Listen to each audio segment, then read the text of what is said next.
Little Leaguers together as one, sharing this sport at the MLB Little League Classic. Do these things even work? Welcome to the Little League Classic press conference. What's up, Dugout? How long is this gonna take? I got a game to win. The floor is open for questions. Is Dugout the mascot a chipmunk or a squirrel? Wait, who? He's a beaver. ¿Qué Braves? I'm gonna say the Braves. ¿Cuál es el artículo más cotizado en Williamsport ahora? I don't even know what a hot commodity is. The pins are the hot commodity. What are your sources telling you about the hillslide conditions? Head first with cardboard. Try to go as fast as you can down. Does ketchup belong on a hot dog? Ketchup's the glue. I don't think ketchup belongs on hot dogs. You sure about that? Sources tells me Ruth makes the best nuggets in Williamsport. Who in here can deliver chicken nuggets to the dugout? Fence of my nugget.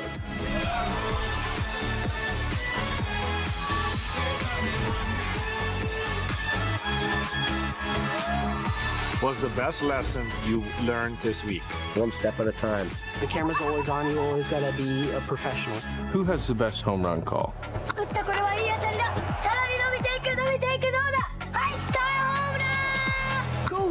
Going, gone! Welcome to the MLB Little League Classic, where the profesionales se vuelven niños otra vez.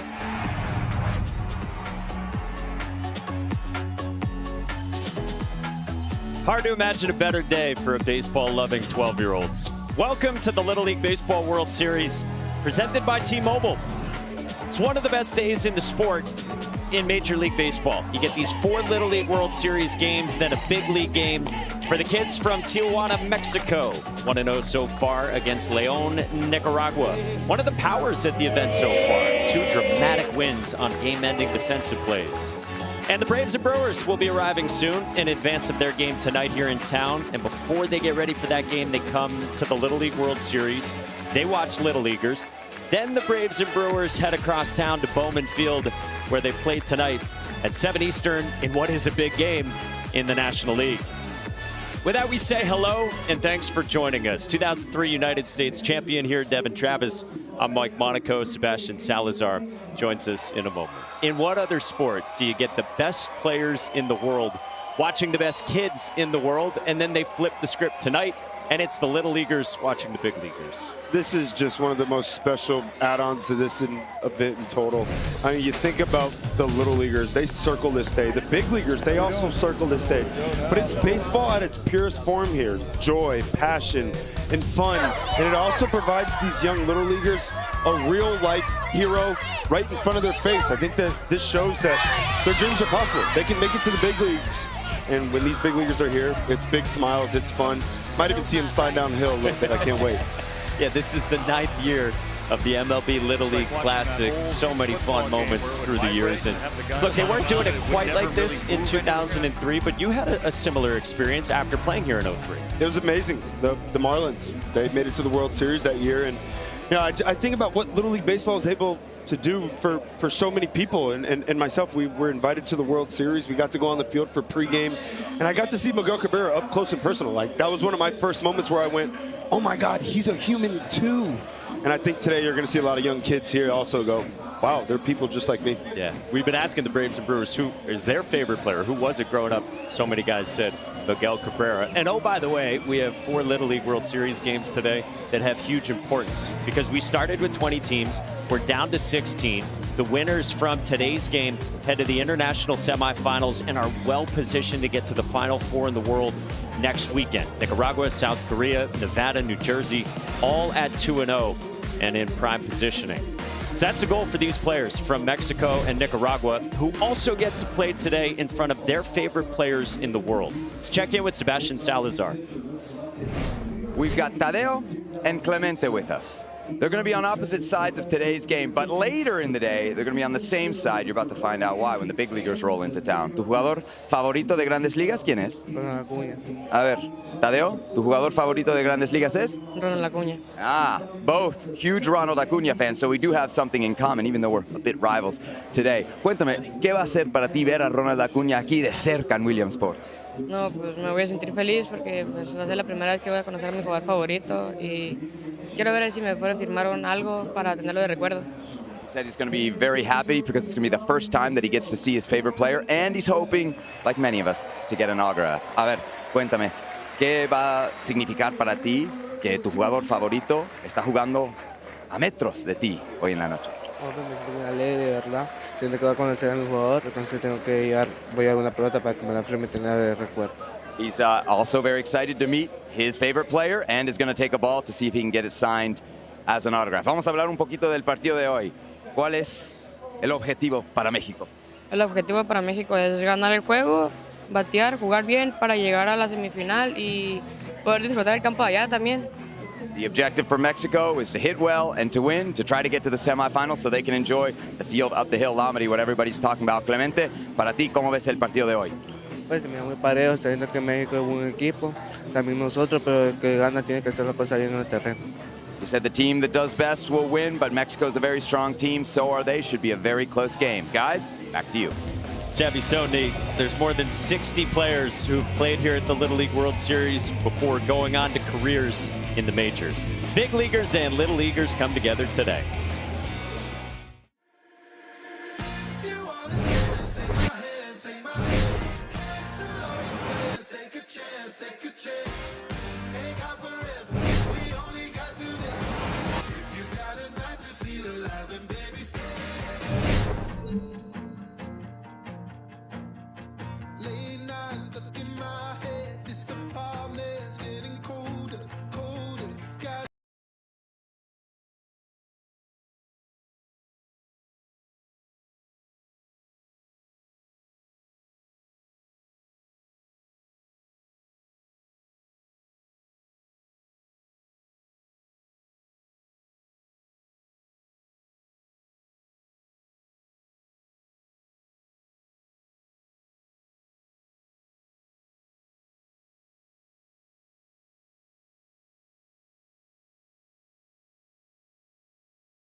World Series is presented by T-Mobile. The Little League World Series hits different with T-Mobile.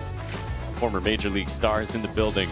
Catcher Jason Kendall, the lefty Scott Kazmir, a towering Dylan Betances on the mound. Ooh. Saw Gary Sheffield here too. That was Devin Travis's favorite player in 2003 when he was here with his Florida team. So that is the airfields. Where else do you watch airplanes land in sports other than college football coaching searches and here on Little League Classics Sunday in Williamsport, Pennsylvania? Mexico batting first. Let's meet the team. Mi nombre es Matías García, mi atleta favorito es Kylian Mbappé. Mi nombre es Gal Santamaría y mi comida favorita es el mole. Mi nombre es Emiliano Kerber y mi equipo favorito son los Ángeles Dodgers. Mi nombre es Mateo Montañez y mi póster favorito es la nieve. Mi nombre es Gareth García y mi jugador favorito es Alejandro Kid. Mi nombre es Jorge Fonseca y mi comida favorita son los tacos de birria. Mi nombre es Tadeo Páez y mi equipo favorito son los Atlanta Braves. Mi nombre es Jean-Paul Lavenán y mi postre favorito son las fresas con crema. Mi nombre es Esteban Bautista y mi comida favorita es el sushi. Mi nombre es Néstor Melchor y mi jugador favorito es Javier Baez. Mi nombre es Iker González y mi cantante favorito es Bad Bunny. Mi nombre es Rafael Messina y mi comida favorita son las enchiladas verdes. Tijuana, Mexico. This team making its third Little League World Series appearance, also here in 2023. Here are the 12 players for the kids from Tijuana who are ready to go. They got a 7-1 win against Australia on Friday. Jorge Fonseca, he's the big star in that first game, scored 3 runs, one of their 3 hits. They were out hit in that first game, but it was perfect defense, great pitching, and they found a way to get the win. So here we go. Matias Garcia, the right fielder, leads off for Mexico, and he hits a dribbler against Jose Martinez. Foul off himself. Jose Martinez on the bump for this Nicaragua team that is off to a great start, and they give the baseball to the math-loving right-hander. This Nicaragua team is full of pitching. It's big-time fastballs, and you saw right there that fastball inside. That's going to be a huge pitch today against a Mexico team that can really swing the bat.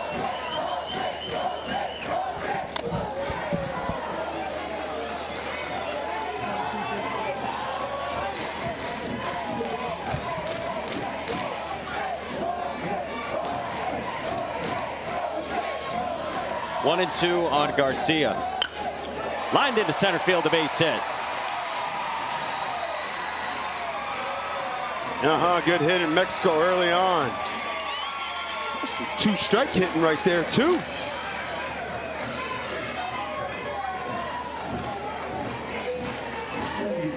Fastball up and in, pull the hands in tight, drive it right back up the box.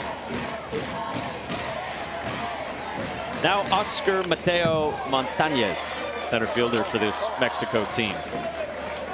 See an aggressive swing right there early on. Padilla, he is firing in that fastball with good velocity. Well, this is probably going to be a pretty low-scoring game. Like to see how this game begins to track. Do they play some small ball? There you go. Every 60 feet counts. Garcia to second. You nailed it, Mikey. It's huge. Catcher play in Little League Baseball, that extra 60 feet. Now you got a guy on second base with no out, something to track. Wild pitches, pass balls.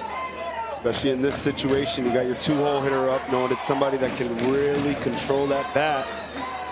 Looking for a bunt to happen here, you got to get him to third. Remember, this was the recipe for Mexico Friday, like we were talking about. 7 runs against Australia.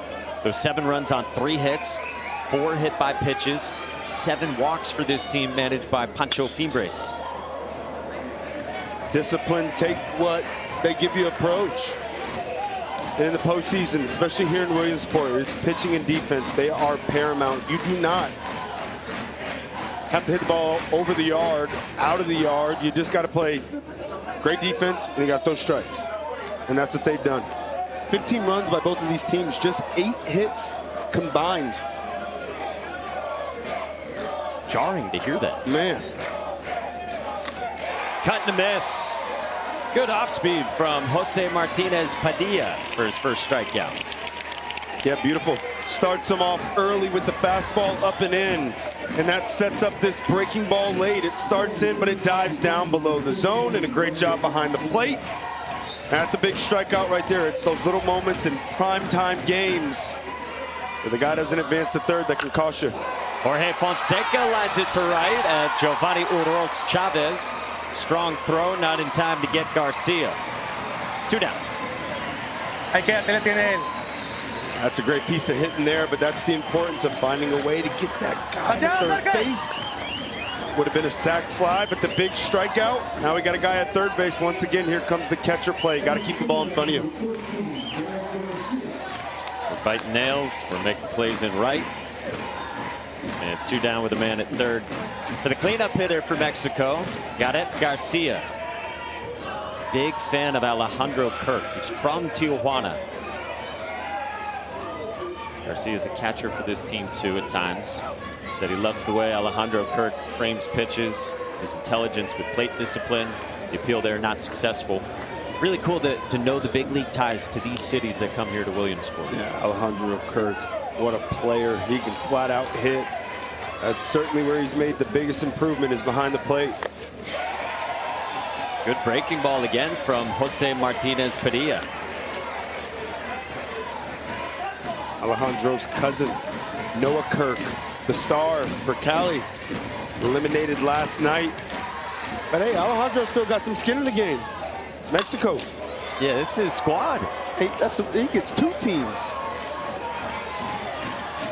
And he could probably cheer for Canada too. Representing his Blue Jays, you know? Yeah. Wow, what a big moment here early on in this ball game, Mikey. He's found his breaking ball. You've already seen the big fastball last couple batters. He's finished them off with what he didn't start him with, so we'll see if it's an elevated fastball here. On the ground, sharply foul.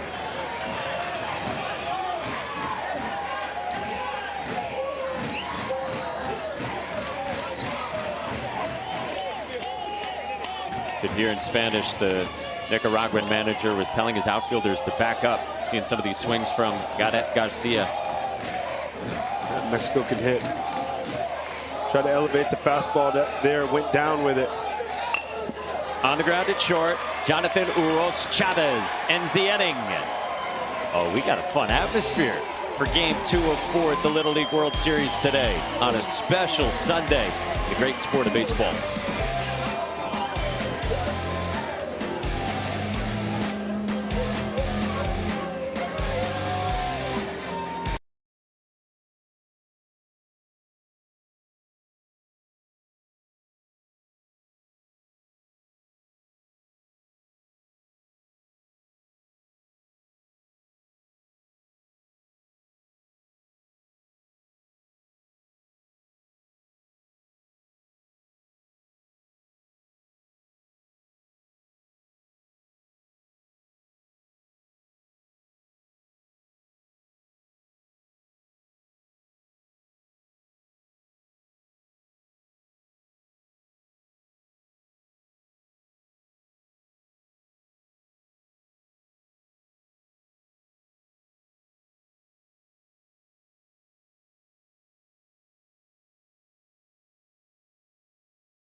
International teams combining to travel 40,000 miles here to central Pennsylvania, coming from as far as Tokyo or Sydney, Australia, or South Korea. Team from the Czech Republic still here too, all coming to the States. Nicaragua coming up for the first time, and let's meet the team from León, Nicaragua. Mi nombre es Giovanni Noel Urros Chávez y mi jugador favorito es Jordan Álvarez. Mi nombre es Jonathan Orroz y mi banda favorita es The Kiss. Mi nombre es Sergio Lese Girón Fuente y mi comida favorita es el pollo con papa. Mi nombre es Justin Gabriel Martínez y mi jugador favorito es Messi. Mi nombre es Gonzalo Martínez, película favorita Los Rápidos y Furiosos. Mi nombre es Joguer Mercado y mi jugador favorito es Aaron Josh. Mi nombre es Marvin Somarriba y mi mollo favorito es el de la risa. Mi nombre es Moisés Estrada y mi comida favorita son las alitas picantes.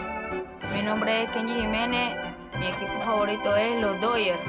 Mi nombre es Marvin Gómez y mi jugador favorito es Juan Soto. Mi nombre es Kenny Ricardo Aro Roque y mi cantante favorito es Bad Bunny. Mi nombre es Clemente Sevilla y mi postre favorito es el helado.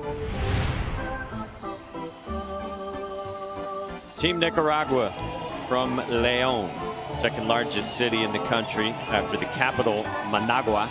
12 players, and it feels like they got 15 deep on their roster with this cheering section. They are wild and fired up this morning. Two very prideful countries here. It's produced a ton of great baseball players. I love this Nicaragua lineup. It's complete 1 through 12, just enough lefties mixed in. They played the game the right way, and it impressed me once again so much. They scored 6 runs in a win. They just got 1 hit. It's unbelievable. You got to do the small things right here in Williamsport, and they have. And now they got to face the big 5'8", $165 right-hander from Mexico, Tadeo Paez. Top pitcher on the team. Coaches say he's the biggest player, he's the strongest player, and they say he's calm. And he's got big arm, big velo. That's a good sign for a big game like this.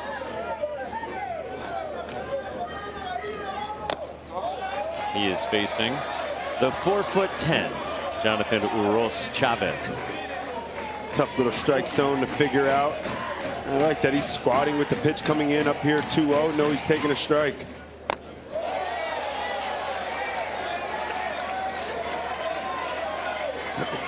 Look at the alignment. Corner's playing way in. Middle still pinched back. Not only are the corners in, first baseman Rafael Messina's not giving up the line. No. Well, it's a big fastball here. And it looks like even the outfield is shaded over toward the right side, so they know at this big time fastball they're expecting swings from righties to go the other way.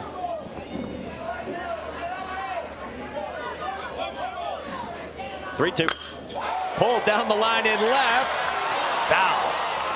Go figure. Well, they might straighten up now. Mr. Jonathan was ready for that 3-2 fastball. Ripped it right around. Look, man, you got a great fastball. Don't think you're going to overpower me.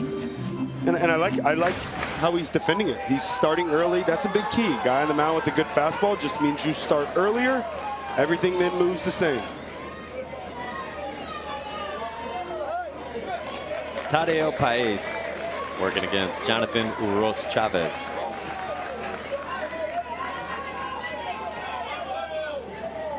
We're shaking a lot early. Wanted the high heater, pop foul behind the plates. That could be a couple things going on. That could be a fake shake trying to get into the hitter's head. Shake, shake, shake. Back to the fastball. Or that swing could have scared Paez a little bit. Paez was saying, I'm sticking with my heater. I'm not going to the breaking ball. 8th pitch. Ball 4. What a plate appearance to start for Nicaragua and Jonathan Uros. Yeah, fantastic.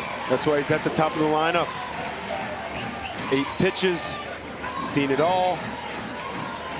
Both teams get their leadoff man on. It's their 10th walk drawn in the Little League World Series so far. Discipline, staying in the strike zone. High-level baseball being played here.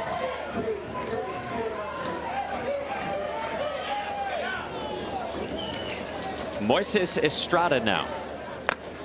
Well, it's interesting. We could just pick up on some of what the Nicaraguan manager was saying, that they saw in warmups that the fastball was coming in high. You got to be ready for the high fastball. That's what they saw in warmups. Yeah, and you can see right there, that's a fastball that's jumping out of the hands. Unfortunately, that's the toughest pitch to get to as a hitter. So if I'm a hitter in this situation, I'm pushing him down in the zone, willing to chase the breaking ball down, but cannot chase the heater up. Ooh, just missed. And I think that's the right approach right there. That's a fastball that's got a ton of carry. If it's at your belt buckle or above before 2 strikes, let it go. Got to push him down. Paez is 1-1. Ooh, explosive heater. There it is again. That lower arm slot. As a hitter, it kind of perceives like the ball doesn't come down as much from that lower slot with that kind of velocity. So the flip side here would be, I'm working to be above the baseball. I'm trying to hit a chopper right off home plate. 1-2. In the air, right field. Matias Garcia makes a fine backpedaling catch for the first out.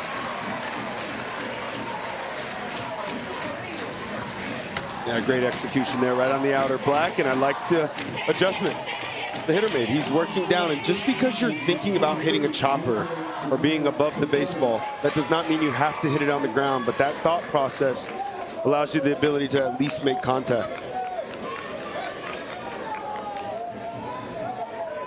So 1 on 1 out, and here's Nicaragua's star, Clemente Sevilla. Big Ronald Acuna Jr. fan, as you heard pregame with Sebastian, with the Braves arriving in town, including Ronald Acuna, to play tonight. It's like a beautiful mix of a Ronald Acuna explosive swing with some stretch and lean and activity in the box like Soto.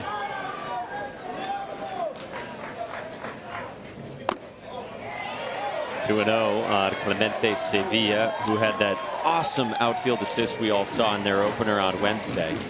2 days later, his favorite player, Ronald Acuna Jr., had a magnificent outfield assist in the opener of the Braves-Brewers series in Milwaukee. Also in right field.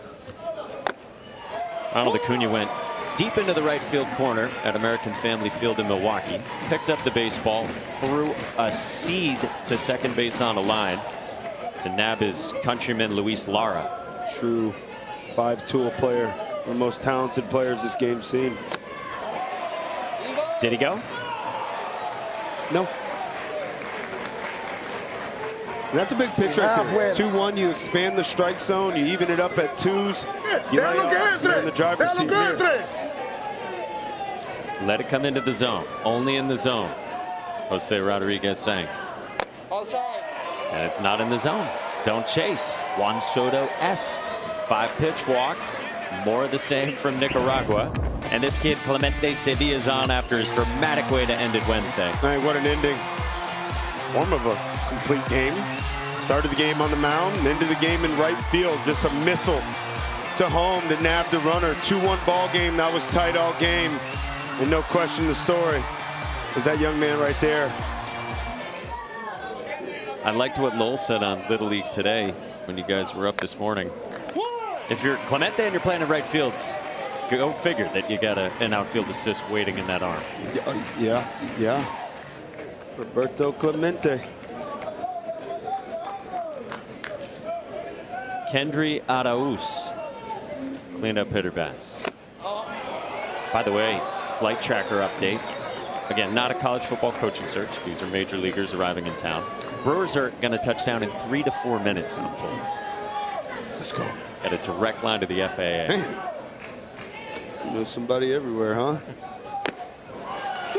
Good glove side command again, 1-2. What a pitch right there. Breaking ball, breaking ball. Hitter, you start looking breaking ball. Then you freeze him, you dot it right off that same tunnel. Now you got him 1-2. You can go anywhere here. You can go breaking ball right off that lane, off the plate away, or you can go elevated fastball. Tough spot for a hitter. 1-2. Went to the off speed and got the strikeout. Yeah, well done.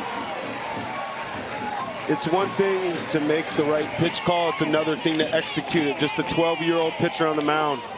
Big strikeout. Tom Glavine. I like it. Oof. Matt Olson, Sean Murphy. Got some good Braves fans here. Boys. Tom Glavine from the great Commonwealth of Massachusetts. I see you. Yeah. We'll be doing the Allcast on ESPN2 tonight, and we are wearing jerseys from the regions that we're from. So you got a Southeast jersey, I assume? Yeah, I'm repping it, baby. A New England jersey? Come on, Phoenix City. All right, big spot here for Jose Martinez Padilla. Special talent impressions for the guy on the bump for Nicaragua, staring down Tadeo Paez. He's hitting that spot when he wants to, right on right. Man, he's got it working. That glove side fastball is so important to a pitcher, especially one that's got some two-seam action. So he's just been living right on that edge. It's two-seam off the plate back on, or slider on the plate and running it off. On a line center fields, and on the scene, Oscar Mateo Montañez, inning over. I think we're like 2 minutes away now. Maybe we'll have the Brewers on the ground when we come back from this break.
otro es Miguel Cabrera. One person I'd love to meet would be Aaron Rodgers, big Packers fan. My favorite music artist right now, pretty much always, is probably going to be Bob Marley. Go-to app on my phone's probably X. Stay up to date on some news, or you know, just start scrolling on TikTok. Stay entertained a little bit. Who among us isn't guilty of that? Christian Yelich, scrolling Twitter or TikTok. Guilty. Yeah. Favorite music? Yeah. Favorite music we just heard? You were talking about sometimes going to the piano music this morning. Yeah, you know, that anxiety and pressure that builds up at times in these big moments, in games like this.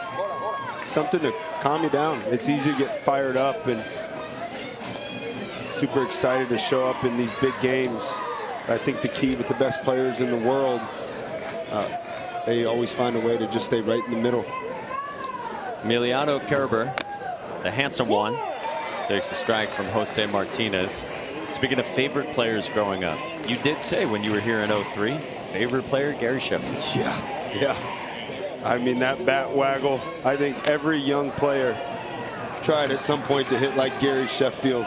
Can you still do it? I can certainly do the move. I don't think anybody ever will be able to do it as fast as him and yet still turn on 100. And he was just so explosive, man. Always in hit mode, always was ready to attack, and he could hit it all. I mean, it was such a big waggle, too. Strong wrist and forearms. 5-pitch walk. First one issued by Jose Martinez. Emiliano Kerber's aboard. Back-to-back innings. Mexico getting their leadoff man on.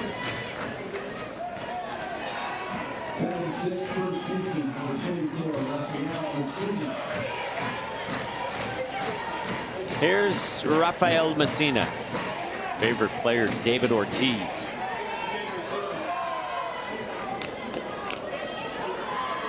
He's a big fan of Julio Rodriguez, too. He has an encased card of Julio Rodriguez.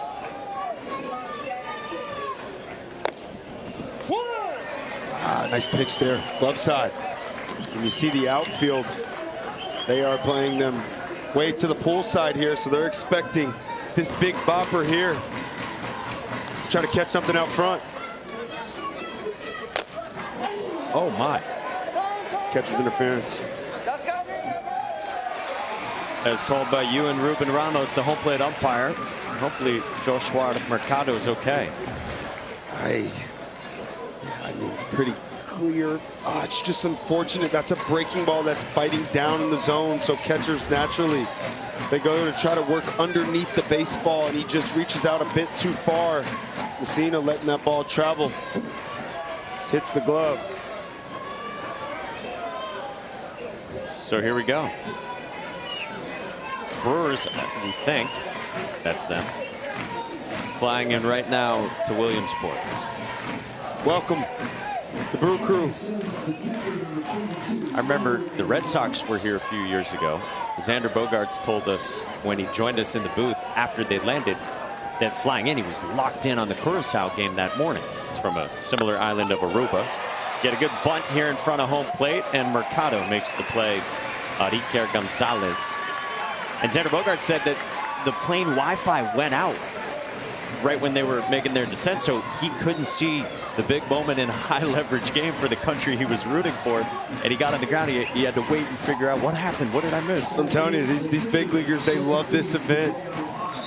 Little League World Series, every kid, including big leaguers, that's their first step in their dream, is having the opportunity to play here and seeing the excitement on their faces to come here and support these kids and watch great baseball. It's amazing. This one gets away from Mercado to the plate, Kerber, and Mexico leads.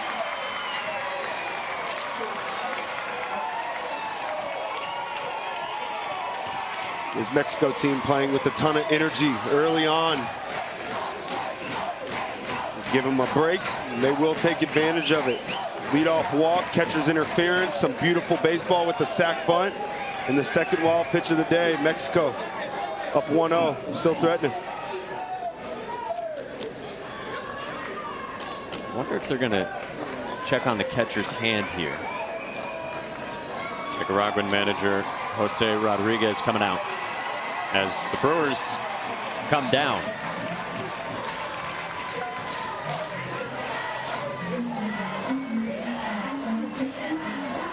Presionado, venimos, divirtámonos. Tranquilo, saca tu agua, ¿ok? Vamos, vamos, vamos. Nosotros vamos a batear también, vamos. Vamos a hacerle. Vamos. Stay calm. Messaging from the manager to his pitcher, Jose Martinez. That's the right message in this moment. Mexico with all the momentum. See how the infield plays this here. You know it's going to be a low-scoring game, and runs are going to come at a premium.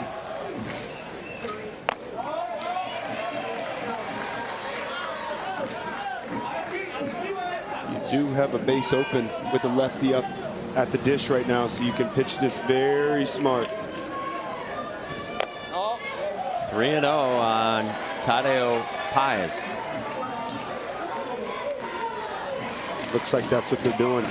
This pitch right here should be nowhere near the zone. Move on to the next one. Still one pitch away from getting out of this inning if he gets on. I've seen Paez on the mound for Mexico. He started playing baseball only 4 years ago. He said later than anyone on his team. And yet starting such a big game today. Hot shot and short at Uros. Johnny on the spot on a missile. Wow. Bullet ball, did everything right, and sometimes this game can just be cruel. He's looking for something up in the zone. He gets a pitch in the middle of the zone. And how about that heads-up defense? I was questioning. I felt like the infield should come in here. I feel like this game, 2-0, 2-1, 3-2 ball game, I would have liked to play the infield in there, but I think because he was back, that ball was caught. If it's infield in there, that ball's probably in the left center field gap. Now we get another mound visit, very briefly, from the catcher Joshua Mercado.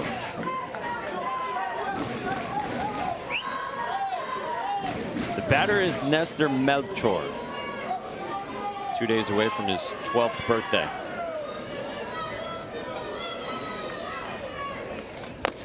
Ball one to start with the Brewers arriving.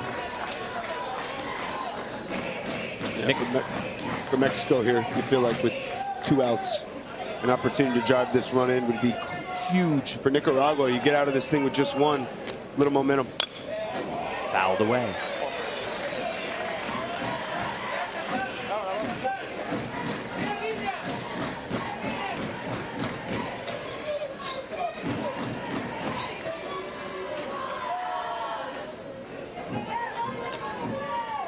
Nickname El Demonio, the demon, for Nestor Melchor.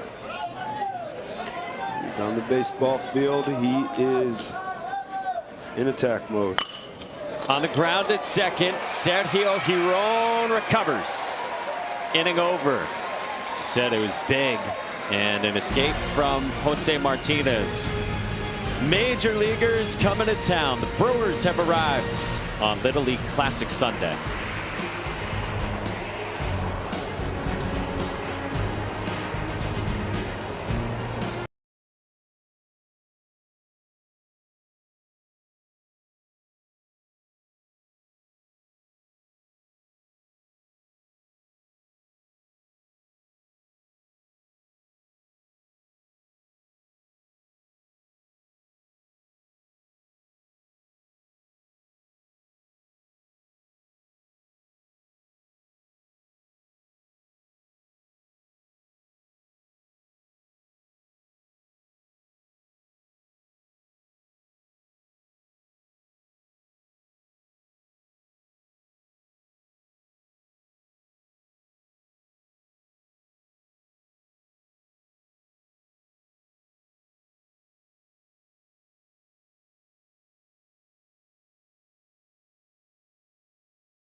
The official scorekeeping technology partner of the Little League World Series. Coach Smarter, connect live, replay the action on Game Changer, the #1 youth sports app.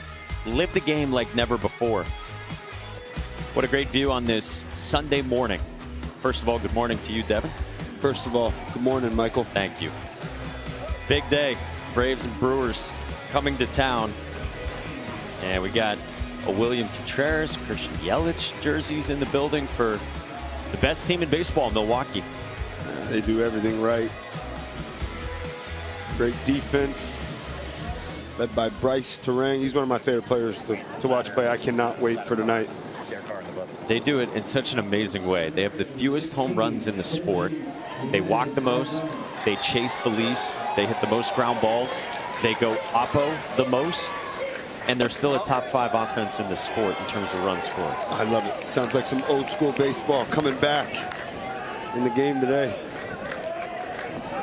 Got a heck of a manager too in Pat Murphy. Ooh. I wanted to go to Arizona State. Yeah? Growing up when Pat Murphy was there. I remember I got just one letter as a kid and I'm like, oh man, Pat Murphy, this is amazing. Parents probably signed me up for that letter. Yeah. They still got it. Yeah, that's right. And went to a great program. The nose. Florida State royalty Devin Travis. I'm merely Mike Monaco. Kenny Jimenez off the end of the bat into center. Montañez there for the first down. Follow the amazing kids as they experience their own Little League World Series adventure. You can download the Little League World Series app to watch highlights, photos, schedules, and more. Available in the app stores for Apple and Android devices. Kinley Rasmus had a highlight last night. I thought she was hitting that ball out of the park. Man, she is a player. Just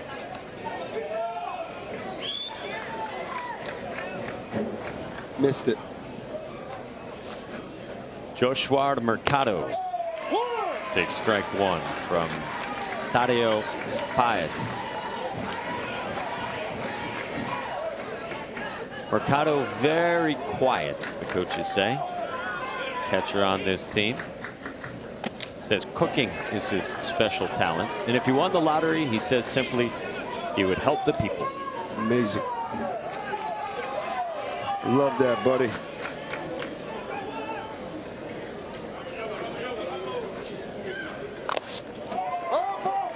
The Little League World Series is known for these questionnaires. You got asked it back in the day.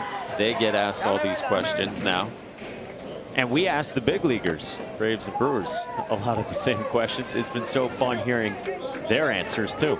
And they're kids at heart as well. This is a kid's game.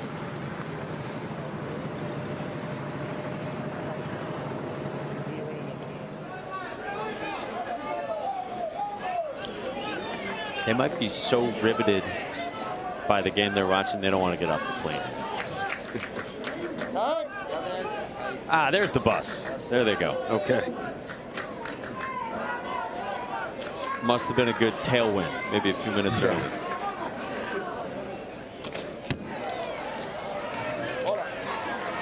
You know, we're talking about those questions the big leaguers get asked too. You guys talked about it this morning on Little League Today. What was your welcome to the show moment? I thought it was so cool. Jacob Mizorowski said that when he got told, hey, Clayton Kershaw wants to meet you, he was dumbfounded. Yeah. He went around. Without appeal, Mercado strikes out, 2 gone. He is dialed in. It was the glove side fastball last inning. This inning, he's found that arm side fastball, tying up the hitters. We'll see here. Did he get hit? Even if he did he swing? He looked like it. Ooh. It might have glanced off the shoulder. Yeah, it might have been. I don't know if that was a swing. Yeah, it was called that without appeal. So even if it did hit him, obviously a swinging strike called. Yep. Things you don't often see. Yeah. For 500. Marvin Gomez, the batter.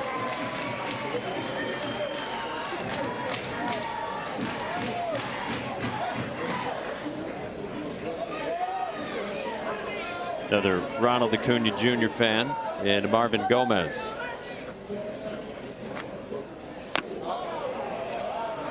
Two and one. All the momentum feels like it's running with Mexico here. They get on the board, and Paez looking for a shutdown inning. Nicaragua looking to extend it with 2 outs. Trying to hit that spot that you were talking about. I mean, he is just living out there. As a hitter, you got a couple options. You can move closer to the plate. You can sell out to the fastball away and just fish out there. But man, when a pitcher's got that pitch dialed in, tough to get to him. Good take. So Marvin Gomez gets aboard.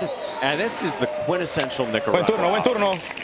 It's just incredible. 3-1 count there. Even if the umpire does call that a strike, in a 3-1 count, there is no chance you're doing anything with that pitch.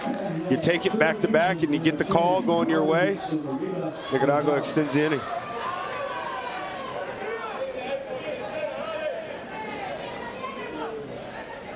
It's 2 out, 1 on for Marvin Somariba. The third baseman takes in the start.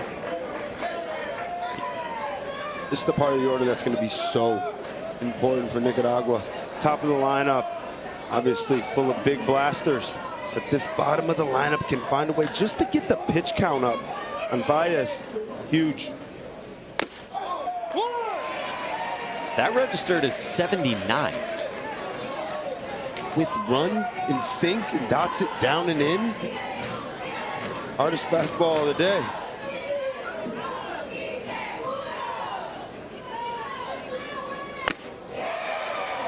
That's some smoke too from Tadeo Paez. He's able to command both sides of the plate. That fastball in sets up the breaking ball away, or you can run it back out over the plate, that 2-seam fastball, and get a take for a strikeout.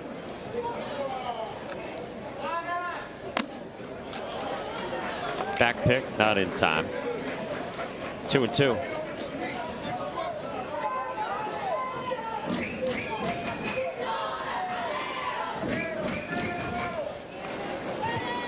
What a cool scene over at the airport across town. Yeah. Little leaguers lining up to see the big leaguers. There's the strikeout. Paez gets his second K of the inning. Huge day here at the Little League World Series. When we come back, Gary Sheffield stops by to chat.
Is the center of the world.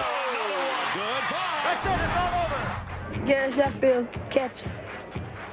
Jason Veritek, shortstop. My name is Julian Somprofa.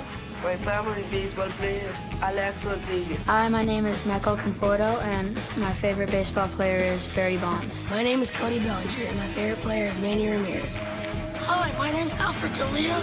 At home, they call me Big Al, and I hit dingers. Gone forever. That's how we come back on this great day with Little Leaguers, Major Leaguers here, including a great on both sides of it. Gary Sheffield, 9-time Major League All-Star, former Little League World Series great in 1980 is here. Thanks for stopping by, man. It's so cool watching the old introduction you had for back in the day. Oh, man, it brings back so many memories. You know, I know what these kids are going through. We went under the tunnel, and you can see it in their face. They're so nervous, and they want to win so bad. And, you know, but when we walked in and they just kind of loosened up a little bit, and we just told them, go out there and make sure you have fun when you do this, because these are memories that are going to stay with you forever. Yeah, it's so cool looking at them. They're getting ready to play. They got baseball royalty in the building. Yeah, they was good kids. I couldn't believe how big these kids are. Oh my God! I was like, man, this is crazy. I mean, that kid was pretty much the same size as me. Gee, when I played here in 2003, you were my favorite player growing up, and I got to say hello to you this year in Tallahassee. That's so cool to me. But looking back at your experience in playing Little League baseball, what's like the one memory that sticks out the most to you? The people. You know, like when you see all these people at a game, a Little League game, these are 10, 11, 12-year-olds. Now, when you see that and you see a crowd like this is equivalent to like 60,000 people in a Major League stadium. I didn't realize it was preparing me for that. So when I got in front of fans, it brought me back to being 11 years old. And so that's the feeling I got when I first walked in here again. That's amazing. Yeah. So you're saying that this environment actually, as you move forward in your career, it almost like prepped you for your big league career. It did. At the time, I wasn't thinking like that. But when I look back at it, because when I was in big league games, I was thinking of Little League memories. So I kept the game a kid's game. So I always talked about, like, what was I thinking when I was in this situation here in this World Series? And I took it into my World Series in 1997, the same thing. Just take that kid mentality, play the game like a kid, have fun, remember to have fun. Incredible. Yeah. So cool. We got the Braves and Brewers here. Gary Sanchez leading the Brewers off the plane. They just touched down. They're going to go play a really important big league game, too, tonight. Yeah. I wish they did this when I played. Right? Who would you have wanted to meet when you were 11 in 1980? Which big leaguer would you have wanted to meet? Well, actually, I got to meet him, and it was Willie Stargell. Because when we got here, he, you know, because the Pirates was right here, and he came over and spoke to us, and he was talking about, like, the dreams of playing Major League Baseball, and it starts now, and it might be one or two kids maybe listening to what I'm saying, and I raised my hand. I say I was that kid listening. Were you nervous meeting famous people, like when you were a kid like that? Would you have been nervous meeting Willie Stargell? Oh, I was. Yeah. I was just like of awe, like looking at him, like staring, like I'm really standing next to Willie Stargell that you see on TV, and you never think in a million years that you'd be standing next to him talking to him. So he was straight gentleman. You know, we loved it. That's amazing. Yeah. Kind of like I'm nervous up here, sitting next to Gary Sheffield. Crazy. Yeah, they got the intro somewhere of Devin in 2003 with his Boynton Beach team saying, "Hi, I'm Devin Travis, and my favorite player is Gary Sheffield." Oh, they have that. I tried it as much as I could, but I ain't quite happy. Yeah, I ain't quite happy. It takes some strong hands and some big form, you know, to do that. So, yeah. Gael Santa Maria struck out. Esteban Batista just singled. And speaking of big guys, Jacob Mizorowski. Yes. Favorite player, Adam Wainwright. Wow. Adam Wainwright is his pitcher? Yeah, it's his favorite, I guess. Really? They don't pitch similar. Uncle Charlie and 105 mile an hour. Gasolina. Yeah. Gary, I know that you sit here and you watch all the kids, and I love to watch the parents here in this environment and the smiles, and I know how proud you are of your boy Noah. Yeah. Can you just talk a little bit? I just became a dad, Gary. So I'm But how important is it as a father to see your kid live out his dream? It's very important because baseball, as you know, it teaches you a lot of lessons in life. And if you can play with dignity and there you go. With my boy. Yeah, I took a picture. Oh, this is great. Yes. Hold on, I need this. Yeah, we'll get. Oh no. Oh, this is. Yep. Smile. Yeah. I met Gary. Yeah. Beautiful son, man. You got a beautiful. Yeah, he's photogenic. Yeah, too. but I was going to surprise you at the end with that. Yeah, but as you can see, I can see you proud of your son, and the same with me. And just for them to go out here and learn these life lessons that they're going to learn. You know, sometimes you win, sometimes you lose. You got to be able to deal with all of that and how you deposit it going forward. When you lose, when you're on the losing side, it gives you that extra drive because you don't want that feeling again.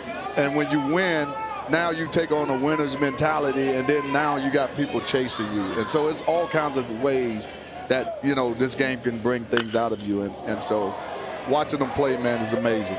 So cool. Yeah. Gary, you're going to meet so many kids today, and they're going to probably ask you for advice. For the ones who aren't here in person, for the kids out there watching, what's the advice you always give youngsters playing this game who love it, who want to have a career like yours? Well, especially when you love the game. When you love the game, it's sometimes when you're in the middle of it, going through it and getting ready to play a game, you forget to have fun. And that's the part that we're so competitive and we're locked into the game that we forget to have fun. And if you have fun, then everything, your talents come out naturally, and everything just happens for you. But when you just locked in, you know, the game can get the best of you. And I would tell all kids to make sure you have fun, because these memories are going to stay with you. Beautiful. Yeah. Well, Mexico's got a man at second, 2 outs. Oh. Matias Garcia to right. Nice. Matias Garcia there to make the catch. Gary, thank you so much, man. Really appreciate it. Absolutely. Thank you, man. Go, Gary. This is great. I love you, Williams. Yes, sir. Gary Sheffield, my favorite. Heck, Devin's got a few more selfies to take. We got the Brewers in the building. Baseball royalty around here in Williams. My man. All day.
Welcome back to the Little League Baseball World Series presented by T-Mobile. Braves and Brewers playing tonight. The Brewers are the best team in baseball, and they are managed by Pat Murphy. Standing by with Jack DeLongchamp. Here with manager of the Brewers, Pat Murphy. Coach, you've been around the game for a long time, but today, so unique. What are you most excited for in regards to the Little League experience? I'm really excited for our players to be able to give back and to realize that they have this responsibility, and that this is a key to a lot of young people's lives, to meet people like this and have role models and build memories. Yeah, you mentioned role models. When you think about the 12-year-old today, what advice would you give them in hopes of dreams of being where you are one day? Well, I'll tell you, I always tell people they don't know how good they can be. Nobody knows what their best is. Just keep going after it, keep plugging away, stay relentless, and you wake up one day and your dreams come true. Really appreciate your time, Coach. Best of luck tonight. My pleasure. Thank you. Pat Murphy, manager of the Brewers. First team to 80 wins in baseball this year. It's his third year on the job. He has managed at a 96 win pace over his tenure since taking over for Craig Counsell. Yeah, he's a great baseball man, and his players, they always enjoy playing for him. You can tell that they play with a ton of fun, and it's passion for the name on the front of their jersey. And I love what he said, give back, and it's their responsibility to come back here and do this for the kids and be role models. And all those messages are just so powerful, and it's just great to see that that's still the message even when you get to the big leagues. Let's go. And Pat Murphy's right in the middle of it too. He's got a group of young boys that he's coaching at a similar age as the kids playing here.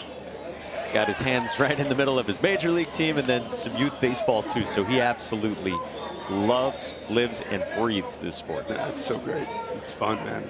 It's a kid's game. I'm just seeing it all come full circle here in Williamsport. The excitement on their faces. It's crazy travel to get here on a Sunday.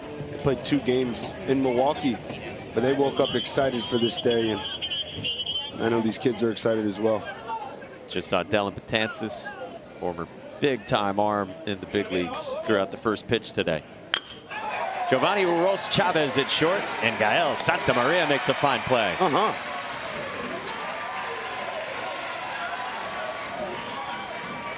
Well, the slate the rest of the day. This is the second of the 4 Little League World Series games. About an hour from now, we flip over to ABC for Iowa and maybe the most famous team of the 20th Little League World Series, Bayonne, New Jersey, and then Curaçao and South Korea, 2 o'clock Eastern on ESPN.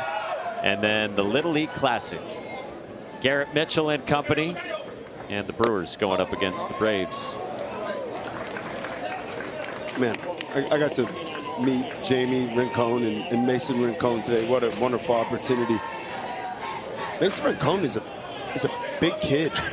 I mean, physical, nice. It was a reminder to me. You watch these kids on TV, and it's hard when you watch on TV to not think that they're not professionals. Yeah. And then you meet them and you talk to them and you realize you're just talking to kids that love the game of baseball. And Father Jamie almost teared up when he talked about this opportunity for his son and to lead this group of young kids. That's what it's all about, man. Baseball connects so many different walks of life, and it's amazing.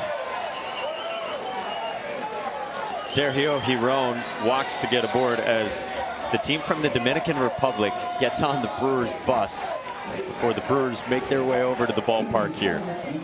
Jacob Mizorowski right there. This hand's gonna be tired today. That is so cool. That's amazing. I think a lot of people are going to want to meet Jacob Mizorowski, and he is such a fun personality. He's so comfortable in his own skin and in all of these environments. I didn't get like, you're throwing 100 what? What have you topped down at? 105.5. I think you can get 106, 107. People were throwing 108. Are they really? I don't know. I feel like a wolf ball can't fly that hard. Almost a great play. How cool is that? He's getting, that's how hard he's thrown. 105.5 is the hardest pitch Mizorowski's ever thrown. There's this quest out there for 106. I think Aroldis Chapman's been up to 105.8. And apparently someone's throwing 108. Yeah. Says this youngster. I think you got 106, 107, 108. This one gets away. Sergio Giron moves up into scoring position with Nicaragua down 1. Can I be greedy for a second? Yeah, of course. First game of this series was on Friday, Braves and Brewers. It was Chris Sale against Jacob Mizorowski. I wish the schedule had just been shifted back just 2 days. Couple days. Man. Knee-high strike. And the 4th strikeout for Tadeo Paez. 2 gone. Could very well be a preview of the NLCS later on this year. 2 great teams going at it. Mizorowski pitched outstanding again in that game on Friday. Now he's taking selfies with the team from Hamilton, Ohio. You know, one thing a lot of these big leaguers say after the fact is that they find out that these little leaguers aren't shy at all. They'll come up to them and say anything. Okay. Hey, a eso venías, ¿te acuerdas? Este es tu juego, pa. A eso venimos a tirar strikes. Es el primer bat. Te lista base por bola. Ya estás ahí, ya estás ahí. Demuéstrate a ti mismo de que estás hecho. Demuéstrate. Sale, seguimos ganando, va a haber 2 outs. Seguro los tiros. Hey, págate aquí, dame este out. We came here to throw strikes. Remember that. Show it to yourself. Prove it to yourself. 2 outs, secure throws, no mistakes. Get us out of this. I love how all the messages are talking to the minds. I think that's what the greatest coaches do. They find a way to talk to the mind, calm them down, give them a nice, new, fresh thought, and go attack. It's the leadoff man for Nicaragua, Jonathan Uros Chavez. While the Brewers continue on their trek over from the airport to the Little League complex.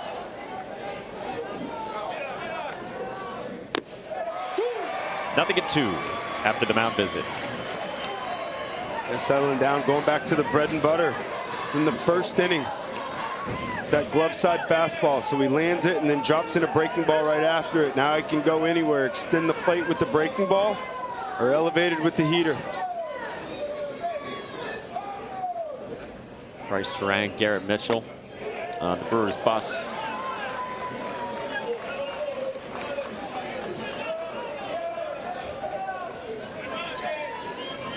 So cool too. We get this question a lot.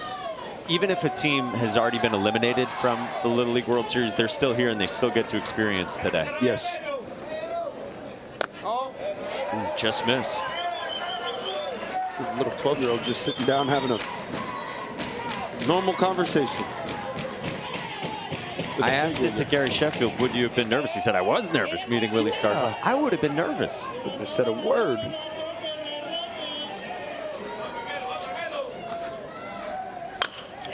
Are you content with your selfies, by the way, with Gary?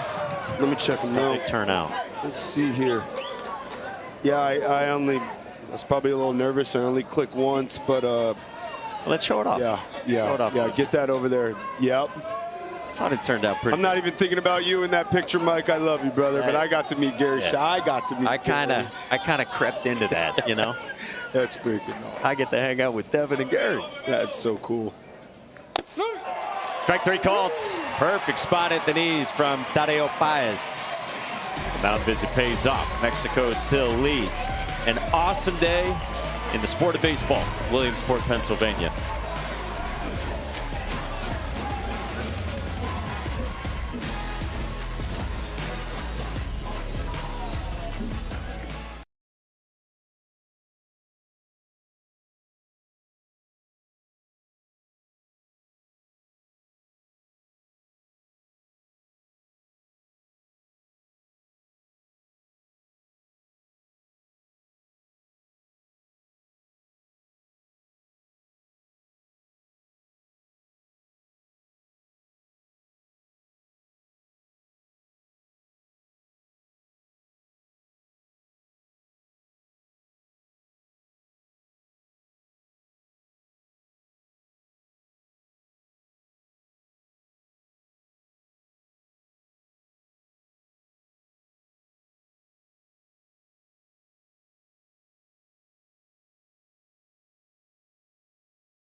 Welcome back to the Little League Baseball World Series presented by T-Mobile.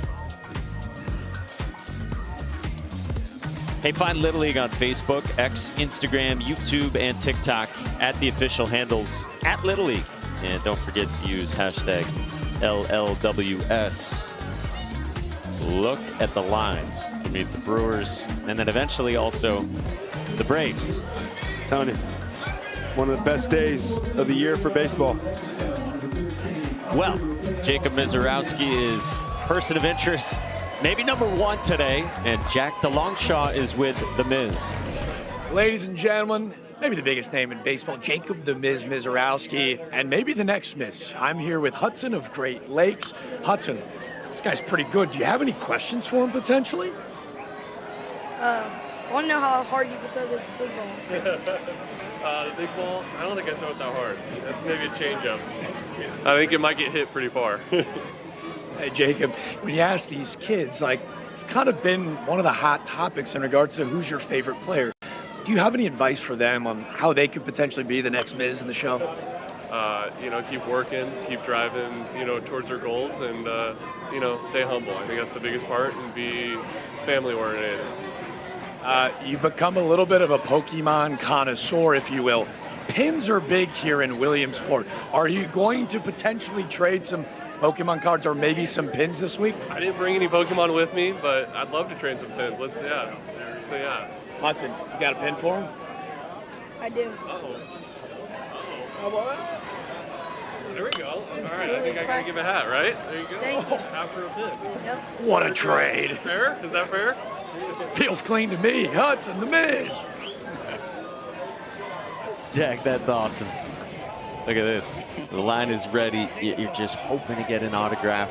Certainly would take a hat or a pin. A picture, any of the above. Any of them. All of them. The energy here is incredible. Isn't it pretty cool? Yeah.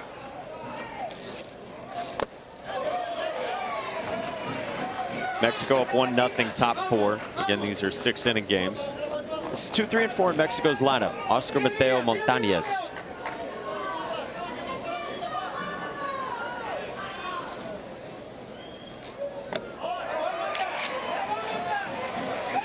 And these Mexico at-bats have been fantastic all day long. They really have not expanded the zone a ton. Padilla, he has not made many mistakes. Got to credit Mexico so far. Bouncer left side, tough play in the hole. Jonathan Arroz Chavez did the best he could. But now Oscar Mateo Montañez is in scoring position.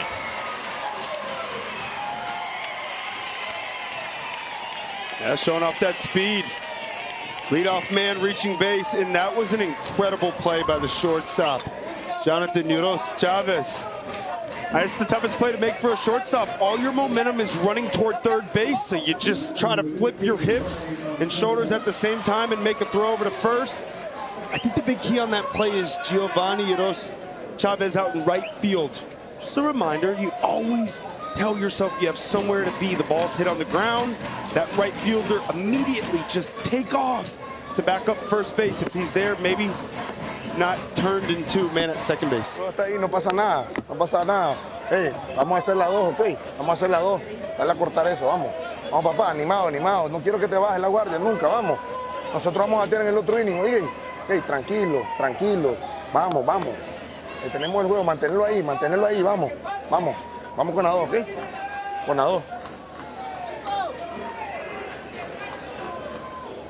It's okay. We're there. Calm down. It's okay. And then it sounded like the messaging from the manager there, Jose Rodriguez, was it's okay if they score 2 runs. Like they're bound to get another run at some point in this game, was what it sounded like. I like that message. We got to score to win anyway. We got to get these bats going. Just keep controlling what you can control. Big spot for Mexico, trying to add on. Jorge Fonseca, second baseman, 3-hole hitter. He touts his ability to never forget things. Roller at third, and that gets into left field on a tricky hop. Oscar Mateo Montañez scores, and there is Mexico's second run. These are 2 teams coming into this ball game, have yet to make an error. Now on back-to-back plays, 2 miscues by Nicaragua. And our third baseman right here, Mr. Gonzalez, you see the big key, you gotta play from the ground up. The ball's chopping, but it's always easier to work with your glove on the ground and work up from there. You see the high glove, and with that high glove, ball hits the ground, stays down, and trickles under. 2-0 Mexico. As we get some rain coming down out of nowhere. Another cleanup hitter, got it, Garcia. Little pop-up sun shower. Yeah, out of nowhere.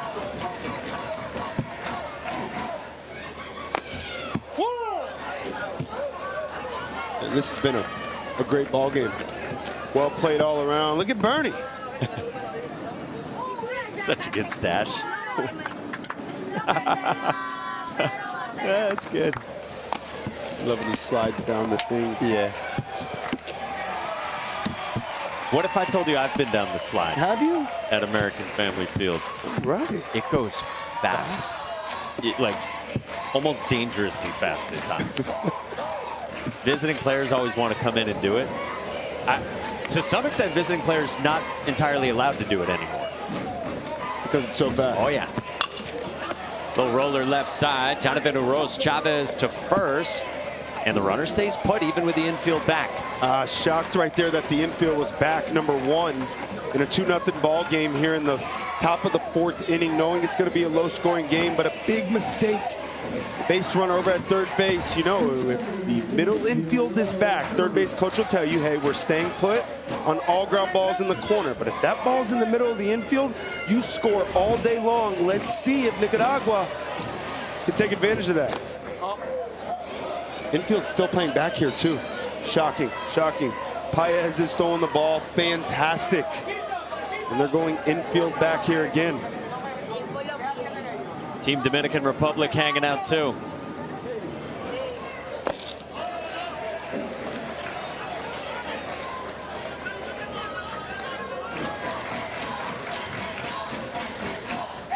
Got Jackson Churio starring on this Brewers team.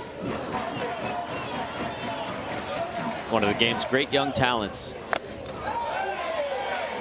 2-1 on Emiliano Kerber. It's a big pitch there. That fastball running it in underneath the hands. I think that is the right pitch when you go with the fastball in this situation. On the ground, right side. The runner to the plate. He rolls, throw the tag. Safe. Mexico adds on this time. 3-0. What a great job over at third base. You make a miscue on the last play, base running wise, but this one, he was off right on contact, balls in the middle, and he just barely gets in there safely. Great job at home plate by Carrion, trying to slip his foot in there to block the plate, but even a better slide. 3-0 now. So those insurance runs for Mexico that they craved, and you said Tadeo Paez has pitched really well. It's a good recipe right now. Yeah, yeah. Just shocked the infield was back there. Driven in the air by Rafael Messina to the warning track. The guy who idolizes Big Papi with a David Ortiz looking swing right there. Just missed it.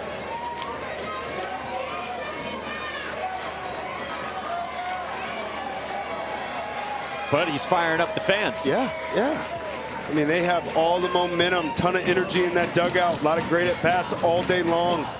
Padilla has been fantastic on the mound for Nicaragua. But Mexico just doing what they do, taking what they give them.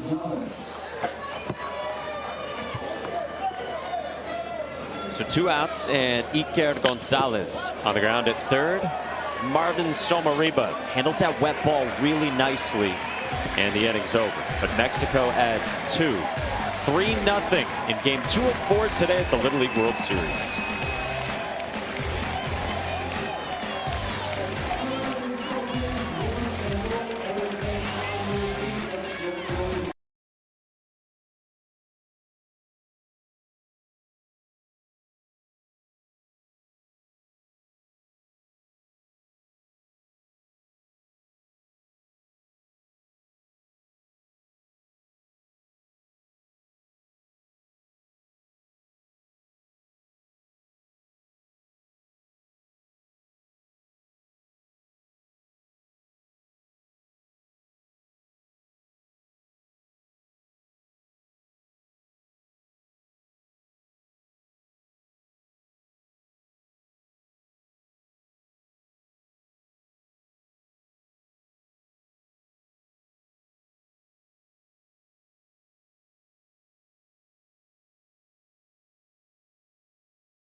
Brewers tonight, 7 Eastern, ESPN, ESPN2, and the app. A couple of former MVPs will be here, including Christian Yelich, who right now is on the bus with our Jack DeLongchamp. Here with Christian Yelich and Finn of Great Lakes, Ohio. Boys, we are heading to Lamade Stadium. Do you have a question for the 10-year big leaguer? I mean, could be you one day. Any potential advice or anything that you want to run by the GOAT? I don't have anything. I'm like... Yeah, it's pretty crazy to see like kind of these big leaguers and these heroes in person. You know, Christian actually played Little League Baseball yourself. I ask you, for these guys, what advice would you give them if they want to dream and aspire to be you one day? I think just enjoy it all. Enjoy playing with your friends. Enjoy this experience, and it goes by quick. And something that's really cool that I wish I got to do as a kid. And we never made it to the Little League World Series or anything like that, but it'd be a cool day. And I'm excited. I'm just as excited to go kind of check out the day and see the stadium and really just enjoy the whole thing. You played at Thousand Oaks, Little League, I believe, if I did my homework correct. Do you have a favorite baseball memory maybe before you got to the show playing Little League? Oh, well, we never won anything cool like this, but I think probably just playing with my buddies, playing with my friends. I made a bunch of good friends through baseball and through like elementary school, middle school, and I'm still really good friends with a lot of those guys today, and still keep in contact with them. And saw a bunch of them at Dodger Stadium actually about a week or two ago when we were out there. So, that's the cool thing about Little League Baseball and sports in general is you get to build lifelong friendships and experience cool things like this with your buddies that you'll still talk about 10, 20 years from now. Appreciate your time, and best of luck tonight, my man. Appreciate it. Thank you. Oh, let's go. Great work. That's awesome. I can understand. It's like we were talking about earlier. It's so much to process for these kids when you're hanging out with your heroes. Just 12 years old, speaking to people when they watch on TV, they don't even feel like they're real people. Yeah. And you don't. I mean, you really don't. I mean, seeing Gary Sheffield right there for a bit doesn't even seem real. But they're normal people. Brother, the size of Gary Sheffield's forearms. He could still wiggle that bat. Oh, my goodness. And maybe turn on Mrs. 105. Yeah. That's really cool to hear from Christian Yelich. Yeah. California guy, as Jack said, former MVP, 3-time All-Star. And he's so excited. And like for Christian Yelich, he's talked openly this year. Maybe it hasn't been the individual season that he's wanted. Think about how cool today is. Like, he's coming in with that attitude. He's so excited to see everything that is here, because this breaks up the 162 over the course of a season. Yeah, it's just a nice refresher and reminder. You heard Gary say it. He said, just have fun. That would be his best piece of advice that he'd give any kid, and it's the same piece of advice that he gave himself when he was playing in the big leagues. Moises Estrada Juarez into the sun and left. Esteban Bautista makes the catch just into the game in left field.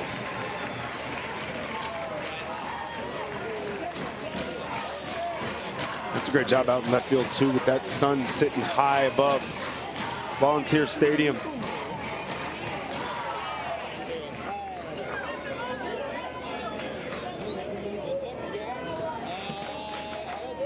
I think with the pitch count the way it is right now, Mexico, yeah, will make a move. Tadeo Paez leaves. They say, you did the work that we asked of you. Great job. Congratulations, the words to Paez. The Milwaukee Brewers are here. Garrett Mitchell and baseball's best team in town in Williamsport.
Jacob Mizorowski just enveloped by Little Leaguers. Look at the left side of your screen. Team Japan manager Masanori Takeda. I'm going to use my height to my advantage here. Everybody getting in. So cool. Little Leaguers from around the world checking out baseball's best team. It's been a heck of a season for the Brewers. Trevor McGill, awesome closer. He was down yesterday. Maybe we'll see him tonight. If it's tight late, you better believe it.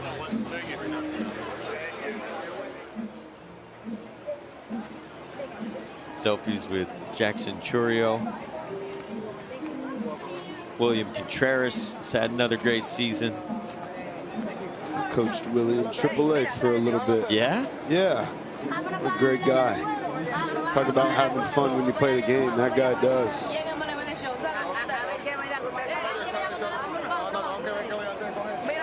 The 9th annual MLB Little League Classic in Williamsport. Well, pitching change for Mexico. They go to Nestor Melchor to face the heart of the lineup with one down, Clemente Sevilla. Nestor's first appearance on the mound here for Mexico.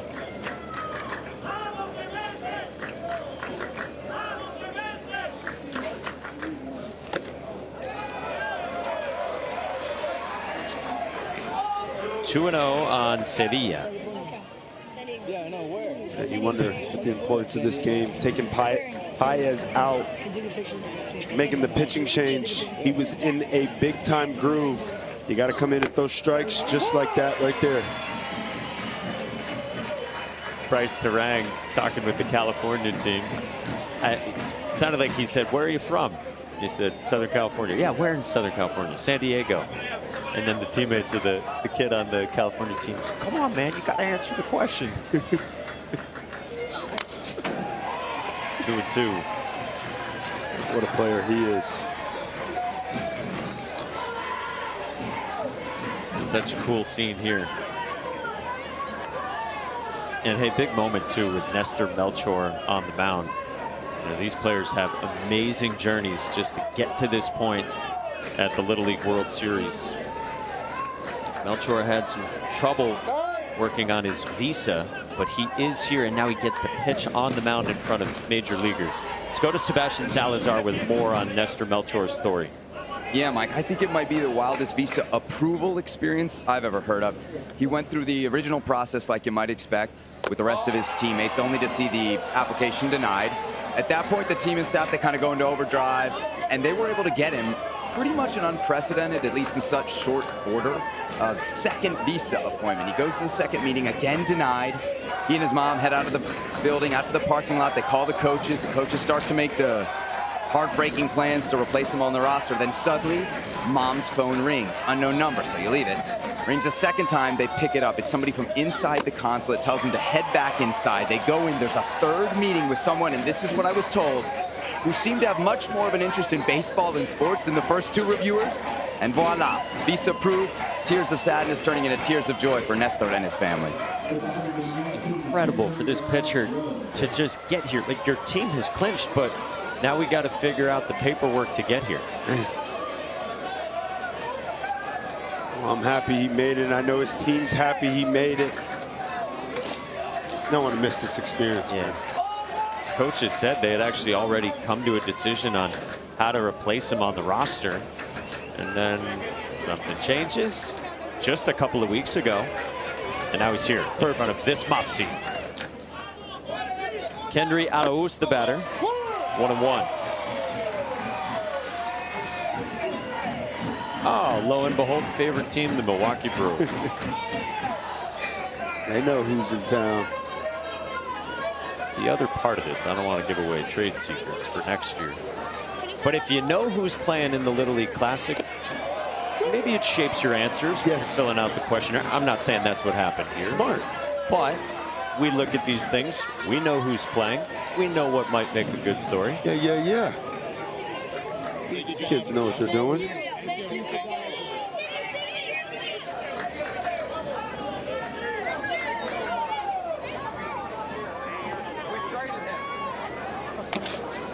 Nice job by the catcher. Gareth Garcia. How about that?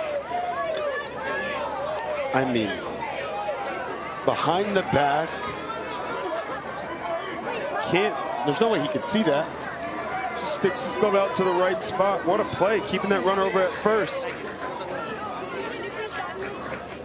That right there is Luis Lara. I mean, check this out. It's a breaking ball that's behind the batter the entire time, and he just stays with it, sticks his glove out. Wow. What a play. Yeah, the guy didn't start the game behind the plate. Gareth Garcia.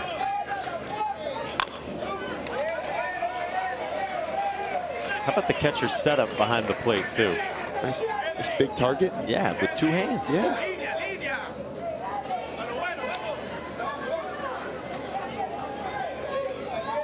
He's holding up his bare right hand, too. Yeah, just giving a better visual, better target. As long as he gets that hand out of the way in time.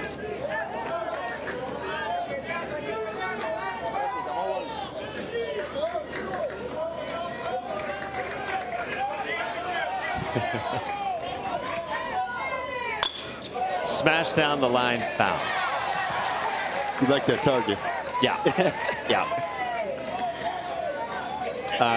Guys, there's a game going on over here. Nope, the attention is on, rightly so. Best team in baseball arriving. Yep.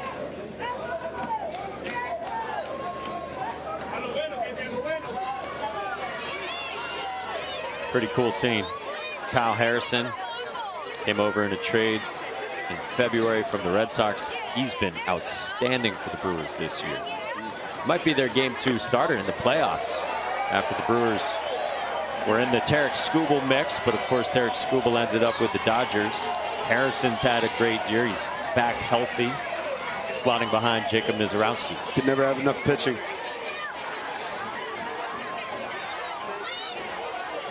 Logan Henderson was fantastic yesterday.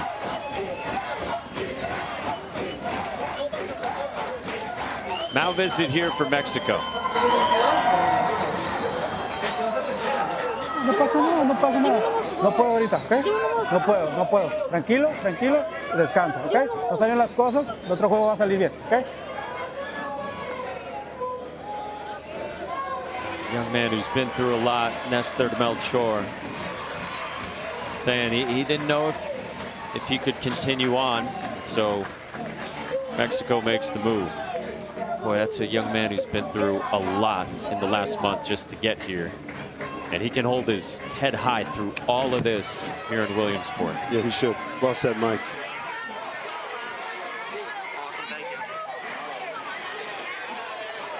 And true success in this entire event is just the experience of being here.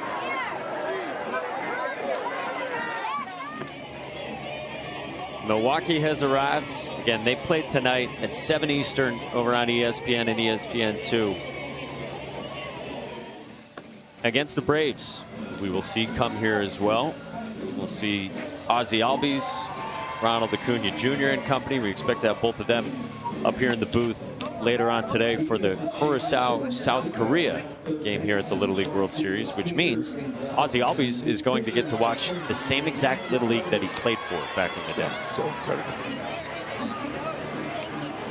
Rest of the day looks like this. We're about a half hour away from getting started over on ABC with a really high-powered matchup. Iowa and New Jersey.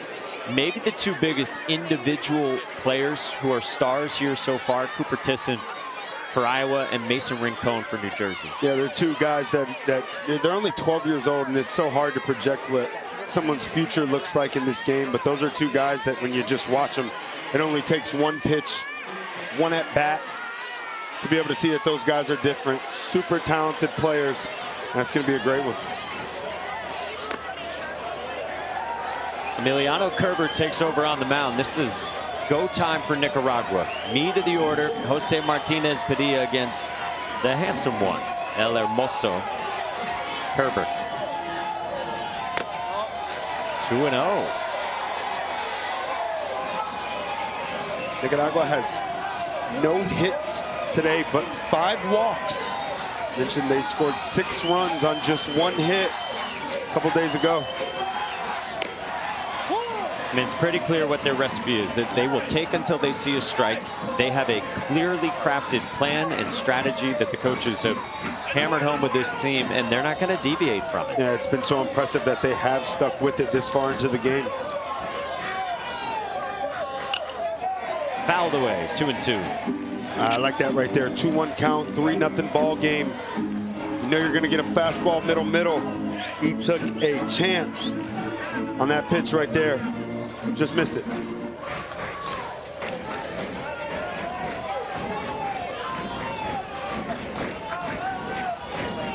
Two-two. Up high and a full count with the tying run at the plate. It's 2 breaking balls missed up in the zone. Scary spot to miss, and a spot as a hitter that you love to see your pitcher missing. He is selling out to the fastball here. 3rd straight full count. And this is fouled away by Martinez. He was ready for it. He dotted it. Another foul ball. See in the top left of your screen, neither team has a loss yet. The 8 teams playing today in Williamsport, the ones in the best position to get to the championship game of this whole thing next Sunday. Winner of this game advances all the way to Wednesday afternoon.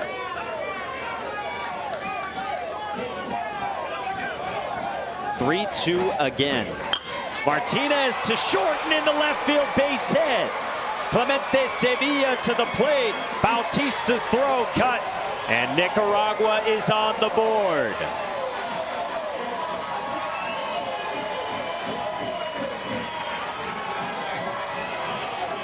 Here we go, Nicaragua. You fight, you fight, you fight. You stay disciplined. You get into a hitter's count. You find the barrel. Great things happen. That's a fastball middle. That's just popped into left field. Great base running. 3-1. Nothing the shortstop Santa Maria can do. Nicaragua still threatening. Only their 2nd hit in the last 11 innings they've played, and yet they're unbeaten, and they got a chance here to cut even closer. Pitching defense, timely hitting. Kenny Jimenez.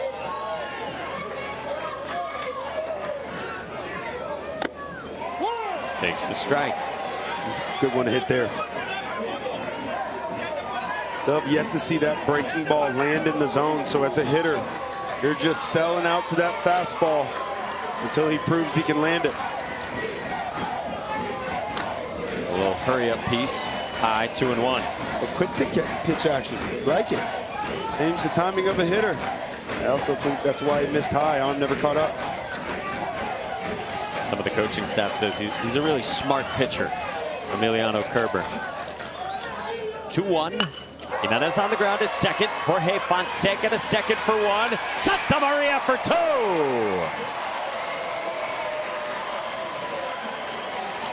Do it. Mexico. Pitching and defense has been the recipe for them here. And how about a pitcher's best friend? Look at that glove on the ground. Works from the ground up. Shortstop rips it to first base. We still got a 3-1 ball game. Mexico playing that D.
What a special day across baseball today at the Little League World Series. Second game of the day heads to the top of the 5th. Nicaragua gets a run. Mexico gets a massive momentum-shifting double play ball right there. That was huge. How about the importance of that left fielder? Martinez. Castillo. Keeping the double play in order. Pitcher gets his ground ball first and third with 1 out. That's big time momentum. Way back with Mexico here with the bats now. They lead by 2. Let's see what they can do trying to add on. Tadeo Baez against Jose Martinez Padilla still out there.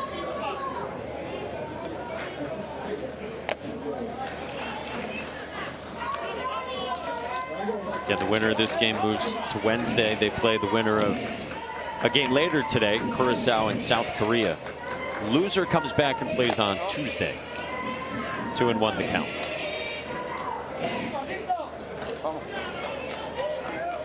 Padilla looking to have a quick inning here.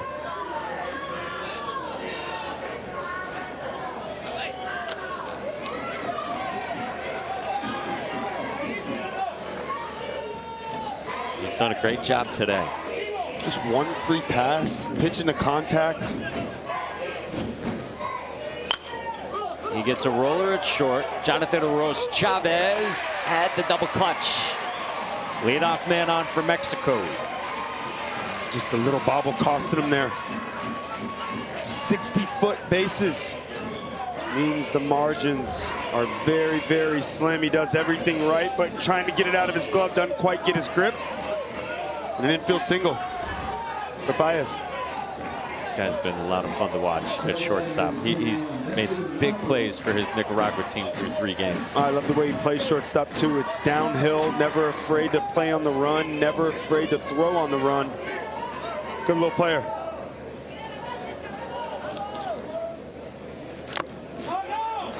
Now ball 1 to start out, Nestor Melchor. And so because Jose Martinez Padilla now is over the 65 pitch limit, if Nicaragua loses this game, next time you can see him pitch is Saturday. That means at this point they are just going to continue to ride him. He's done a great job today. On the ground, left field, base hit, Nestor Melchor. Man, that's a cool moment for a kid who has been through a lot in the last month and has dealt today with the pressure on the mound. Comes through in the batter's box. All the best players in the world have the ability to flush it quick. Just flush it. Whatever bad that happened, doesn't matter if it was just a half inning ago. You still got the bat. You still got to continue to fight, compete for your team. He flushed it, and he gets rewarded with the hit. Response, that's what matters. Again, he had 3 different meetings trying to get a visa approved to join his teammates here. Finally does. Even after the coaches were thinking about what spot they would do on the roster, Nestor Melchor gets to come here and have a nice moment in Williamsport. Kyle Santamaria drops down the bunt. Martinez Padilla to third for the lead runner in the first out. How about it? That's a well-coached club. You got first and second, no outs. Yep, they're going to bunt. It's late in the ball game, but he bounces off the mound, and look at this athleticism.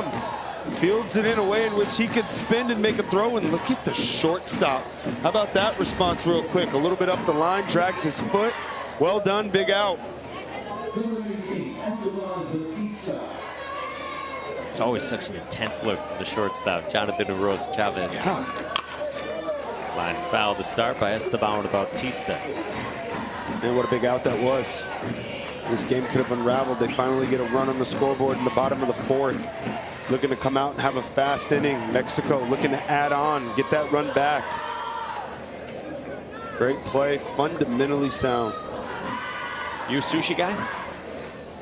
Love sushi. Love it. You? Oh, yeah. So good. Favorite roll? Anything. I like it like a dragon roll. Okay. But truly, anything you put in front of me, I will eat. Didn't you get some sushi? Yeah. The other day here? Some grocery store sushi. All right. I told you, I don't discriminate. South Korea? Oh, yes, and from them. Yeah. Sorry, it's hard to keep track of. I'm always watching you, Mikey. I've had quite a bit, clearly.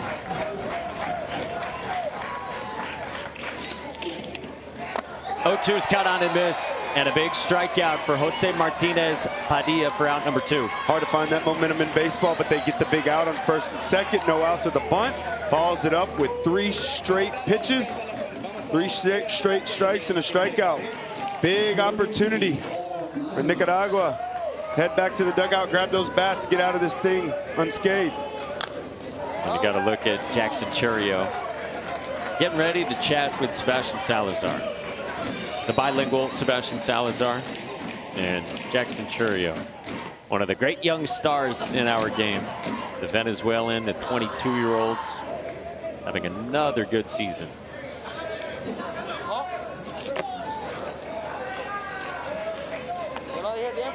Looks like there was some confusion there between the catcher and the pitcher. Paul Labanon bats. 1-2. See a little confidence growing from Padilla too, looking to work quick, pitching with some conviction. And a leave 2 aboard. Cued off the end of the bat. Jose Martinez Padilla does a great job to keep this a 2-run ball game. Great vibes at Volunteer Stadium. And when we come back, Jackson Churio sits down with Sebastian Salazar.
I can choose a superpower, probably super speed. That would be quite helpful on the baseball field. Something like time control, like slowing down time. Teleportation. Unlimited durability. My superpower would probably be flight. The ability to fly. I'd be able to fly. Si yo tuviera un superpoder, me gustaría volar. Quizás retroceder en el tiempo o volar. The ability to fly. I'd like to fly. That'd be cool. It would be to be able to fly so I could steal more homers. I choose to be a little bit taller. Me too, Ozzy. Jackson Churio would like time travel or flying. Right now, he gets to chat with Sebastian Salazar. Sebi? Michael, thank you so much. We are truly in the midst of it. This is what this day is all about, true access to your big league heroes. Jackson, cuéntame qué estás viviendo, qué estás sintiendo en estos momentos. La verdad que es súper especial. Me siento muy contento de estar aquí y disfrutando este gran momento. He said it's super special, very happy to be here and really enjoying this great moment. Now, he's had plenty of great moments in his career, but I want to get a sense of just how much the big leaguers really follow this tournament. Oye, ¿están siguiendo este torneo así mucho en las grandes ligas? La verdad que sí, cada vez antes del juego, antes de la práctica, veíamos un par de juegos y disfrutábamos juntos. Yeah, he says that they're really following every day before the game. It's on in the clubhouse, they're watching, and they're enjoying it just as much as anybody else. Cuéntame un poco de su experiencia cuando fuiste un juvenil, jugando ahí en Venezuela. O sea, ¿cómo era tu experiencia de Little Leaguer? No, la verdad que es súper especial. Lo disfrutaba bastante, sentía que era algo, o sea, esto para mí es un sueño, la verdad. It's a dream come true, not just playing, but also being here now. Y a ver, me están diciendo que usted quizás no participó en este torneo, pero en de 2017 en el Intermediate Little League. ¿Qué te acuerdas de ese torneo, de ese evento? Fue súper especial porque mi papá era el manager. Creo que vivimos uno de los mejores momentos que puedo decir en el momento y la verdad que súper contento. Sé que mi sueño era venir a este evento exactamente, pero mira, vengo ahora como fanático. I asked him about his experience, not in the Little League World Series, but in the Intermediate World Series, and he actually told me that it was a super special moment because he got to get coached by his dad there. His dream was always, though, to be here in Williamsport, and today it's a dream come true. Look at him. He's here. A ver, ¿no mencionaste los 3 jonrones? Sí, la verdad que sí. Yo creo que siempre tiene esa habilidad y como lo he dicho, me lo he disfrutado mucho. I asked him, he didn't mention the 3 home runs that he hit at that event. Yeah, he remembers them and he obviously enjoyed them very much. A ver, estamos aquí con la gente de Latinoamérica. ¿Qué te hace sentir estar aquí con tu gente, con la región de donde sale Venezuela? Sí, no, la verdad que contento. Sé que hay bastante gente buena aquí y agradecido siempre con el apoyo que nos dan. He's very happy for all the support that he's seeing, not just for the Nicaraguan kids from all of Latin America, but also the support that he feels very much as a big leaguer. Oye, ¿qué es de esa pasión Latinoamérica? Que siempre tenemos tantos peloteros, jugadores de grandes ligas tan buenos. ¿De dónde sale eso? No, yo no sé la verdad, pero sí tenemos bastante gente buena. Se compite mucho y es algo muy bueno. I asked him, where does all this talent in Latin America come from? And he says he doesn't really know, but it's true that there's a lot of it and that they can compete with anybody across the world. A ver, cuéntame de cómo ves esto y el hecho de, o sea, solo tienes 22 años, pero ahora eres un ícono, alguien que todos estos niños están viendo y pensando si esto podría ser lo que ellos hacen. ¿Eso qué significa para ti? No, la verdad que para mí es un sueño, la verdad. Me considero alguien súper bendecido, agradecido con Dios por todas las oportunidades que me ha dado. Creo que más que pedirle tengo que agradecerle y nada, yo creo que el consejo para todos los niños es que sigan sus sueños y que nunca se rindan. He's got some great advice for kids to follow their dreams, to never give up. And he says, he thanks God really for all the opportunities that have got him here. Algo notaste ahí interesante. Estamos aquí del lado de la llave internacional. We're over here on the international bracket. Niños como usted, ¿no? Que quizás tenían ese sueño de jugar en grandes ligas. Kids like him who wanted to play in the big leagues, but being from other parts of the world might have seemed very far away, improbable. Quizás para esos niños se parece difícil, ¿no? Verse en las grandes ligas siendo de otras partes del mundo. Tú que lo has hecho, ¿qué les dirías a esos niños? No, la verdad que como lo he dicho antes, que nunca se rinda, que sigan sus sueños, que se esfuercen bastante por lo que quieren y que si lo pueden creer, lo pueden hacer. I asked him, what would he say to those kids that are like him from the international bracket here in Williamsport, dreaming of maybe a big league future? And he says, go for your dreams and you'll get them. Guys, back to you. Sebastian, you are an amazing talent. That is a bright smile from Jackson Churio, and so cool to hear. And Jackson has said that the team he played with his whole life, including at that Intermediate World Series, levels above this, played with those kids his whole life from Maracaibo. Family. And they play for such big whys. It's for the island, it's for their family, it's for the love of the game. It's because they enjoy it. And they're obviously extremely talented. I mean, you look at the big leagues up and down the roster, Latin America is everywhere. They play the game the right way. They're fundamentally sound. They practice a ton. That family culture, I think growing up with that same group of kids and playing for each other, I think it's a big reason why they have so much success when they get to the big leagues. A reminder, tonight, right here on ESPN, 7 o'clock Eastern time, it's the MLB Little League Classic. That's why Jackson Churio and the Brewers are here. They're squaring off with the Braves. At 7 Eastern, just a little far from now. It all starts at 6 Eastern with the baseball tonight. And then over on ESPN2, you, myself, and Todd Frazier, 2 of the 3 of us played here in the Little League World Series. I won't let you guess who didn't play here. We will have an alt cast. It's an alumni cast. So it's you, Todd, guys who played here before, and then we'll have guests join us throughout the night. Other greats who played here: Lance Lynn, Jason Marquis, Major League All-Stars who back in the day played here, were their buddies growing up too. Yeah, I'm so excited to do that tonight, Mikey. And You know, I grew up watching Todd Frazier play and Jason Marquis. I was a huge Braves fan, and you know, I just look at this Little League World Series and you think about all the greats that have played in this, and then having the opportunity to do this tonight with you and Todd Frazier and covering big league baseball, an organization I used to coach for. It's going to be an amazing night. Big strikeout from Emiliano Kerber against Marvin Gomez. One away. Rear back and fire all the way down. In the count, 3-0, comes back and fires 3 strikes. It's huge, just 1 hit today. Walks, hit by pitches, has been most of the traffic. Continue to pitch to contact.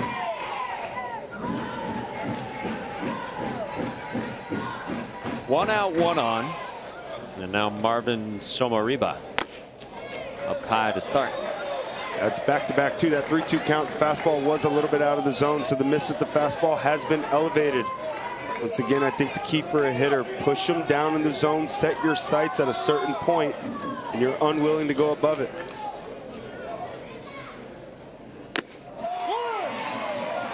Nice. Top of the zone there. That's not the pitch he's looking for.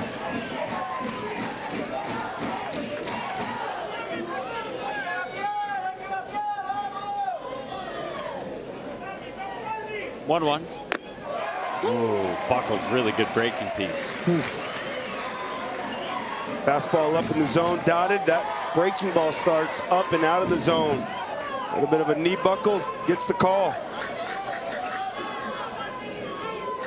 Emiliano Kerber deals a 1-2. Good decision there to go back to it. Misses high, big key as a hitter, 2 strikes. Got to think the other way, stay committed to the number 1. Now you got to be willing to expand to the top of the zone.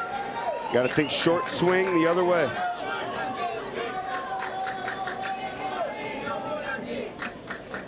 Two. And a full count. I mean, this is Milwaukee Brewers-esque offense. Lowest chase rate in baseball. And that's what you get out of Nicaragua. Yep, hitting's hard enough. You get to plus counts for hitters. You got to take advantage. Inside, and the second free pass this inning. Joshua Mercado got hit by a pitch, and Marvin Somariba works the walk. Some of the Brewers players heading to what is called the Grove here. It's where the teams stay at the Little League World Series. The Grove's a special place. A lot of ping pong, dorm style living, and it's like this secluded paradise where you do feel like you can get away from all this craziness and kind of go back to a little bit of normalcy when you're here in this event. But it's amazing, man. The pool is great. Didn't get to spend too much time in the pool with my dad, but yeah, it was amazing, man. Everything about this experience is perfect. You guys were pretty locked in. Oh, Tony Travis didn't play. Devin Travis, now a big kid here. He does. We're back after this.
World Series is presented by T-Mobile. The Little League World Series hits different with T-Mobile. The Milwaukee Brewers, the first to arrive before they play the Braves. 6 hours from now in town, you want to meet your idols. Devin Travis, what was it like meeting Gary Sheffield? I was nervous. I don't really get nervous too often, but that was crazy. I heard Gary was here, and I know we were talking about maybe doing it. And a small part of me was like, don't come up here, don't come up here, don't come up here. I'm not ready. That was incredible, man. It just comes full circle, right? So cool. How about South Korea? They're getting ready to play against Curacao. On your way over to get ready for your game, why not meet Bryce Durang, Garrett Mitchell and company before your game? Now that's even cooler. That's even cooler. Real life heroes. That's coming up later here on ESPN. Wow, a pitching change for Mexico. Nicaragua in the bottom of the 5th inning as the tying run aboard. Gael Santamaria moves from shortstop to the mound. Big fan of Michael Jordan. Good choice. The GOAT. Says he likes MJ for his discipline. Had a lot of that. You see him showing bunt there. These are all players. Yeah, these are all. Normally don't see bunt with one out, first and second, but they are down 2 runs. Is this your pitch? He's going to be swinging it here. Teams from Nevada and Washington already getting autographs after they played. On the bunt, it's not in time. Giovanni Uros Chavez drops one down, and the bases are loaded for Nicaragua. Well, that's why they bunted. Small ball, forcing pressure. Play your game, well done. Just deadens it right in front of home plate. And Santa Maria, Mike, you mentioned he came from shortstop. He's an incredible athlete, but his foot gets stuck in the ground. And once again, that little bit of a miscue is the reason.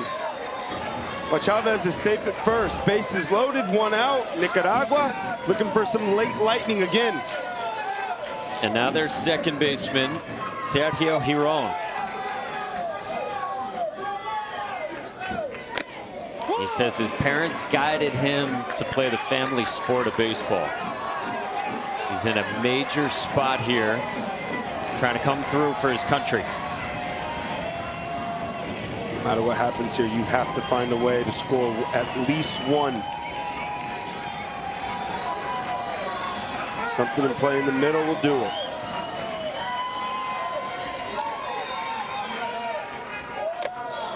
Good take, 1-1.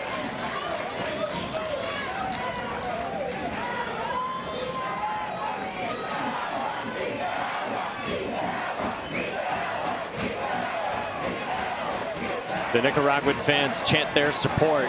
This place is rocking.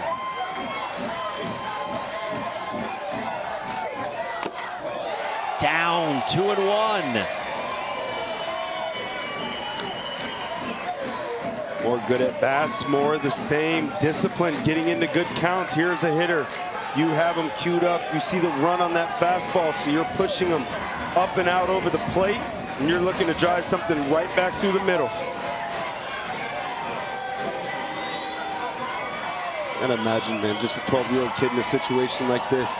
The natural thing to happen would be you get super excited, but I've been impressed this at bat by Fuentes. He looks calm. The best run producers let the game come to them in these moments. 2-2. A little tardy on that fastball, Mikey, but I like the approach. That 2-seam action, you want to stay inside the ball. Looks like he's thinking more right center. Good place to be.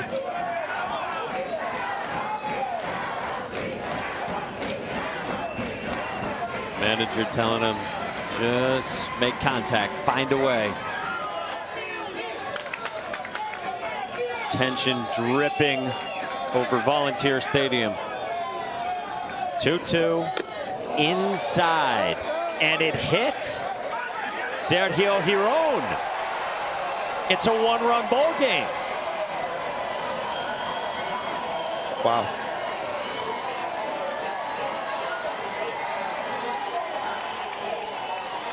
Just playing their game.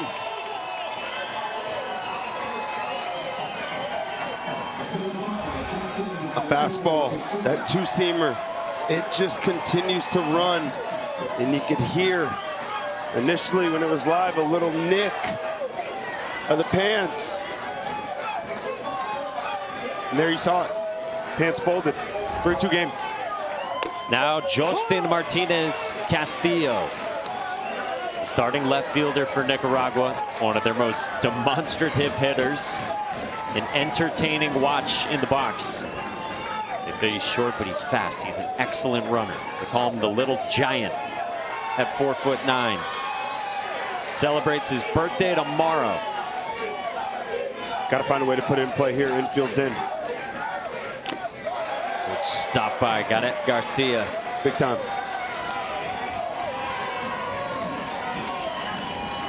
A 3-2 ball game late. It's the bottom of the 5th inning. Mexico up 1.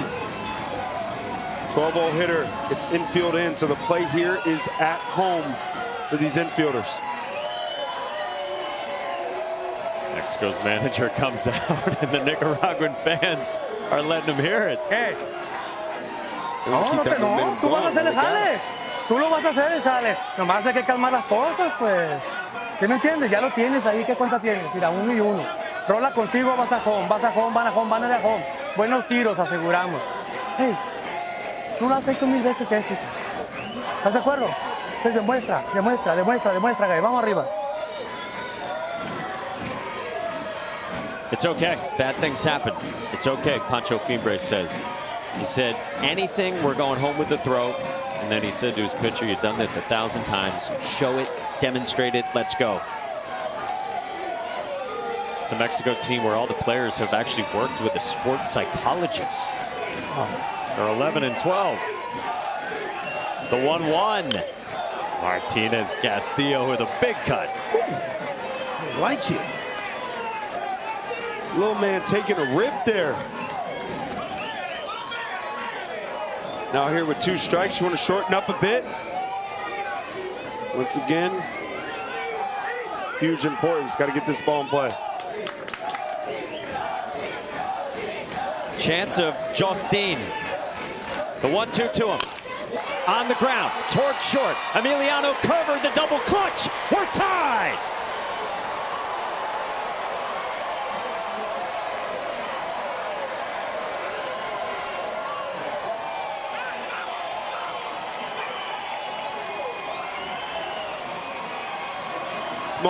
Small margins. What an at-bat by Castillo. Infield in, little bit of a cue ball.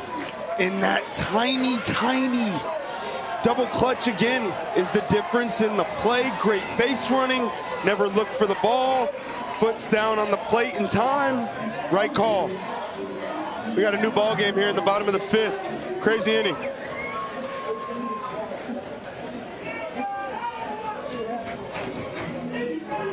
Now look at the bat right there too.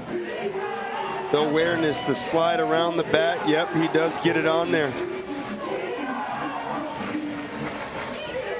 Now the only thing you could say if you're parsing it was the foot definitively down on the plate. It's absolutely on top of, above the plate. Yeah. Just parsing here, but was it definitely touching home plate before the throw reaches the catcher's glove? Yeah, we'll take another. The call in the field was safe, Mikey. I think you got a ballot point. Just going to be really hard to overturn. And the run, they say, does score. Okay. After Mexico challenged, they confirm it. And this game is tied. Boy, how about the heart-stopping games Nicaragua's played? 2 walk-off defensive plays to win it their first 2 games, and now this. Leadoff man Jonathan Uros takes ball 1 from Gael Santamaria.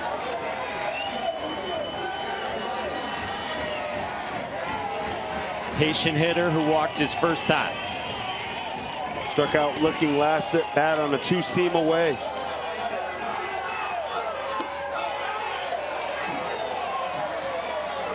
Two 2-0. Man, great take.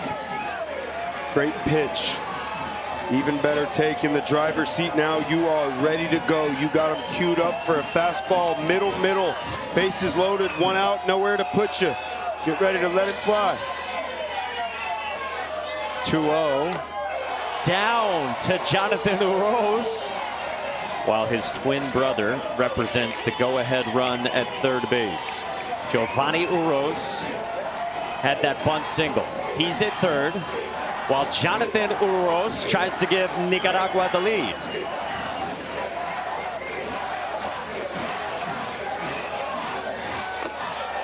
Down, ball 4.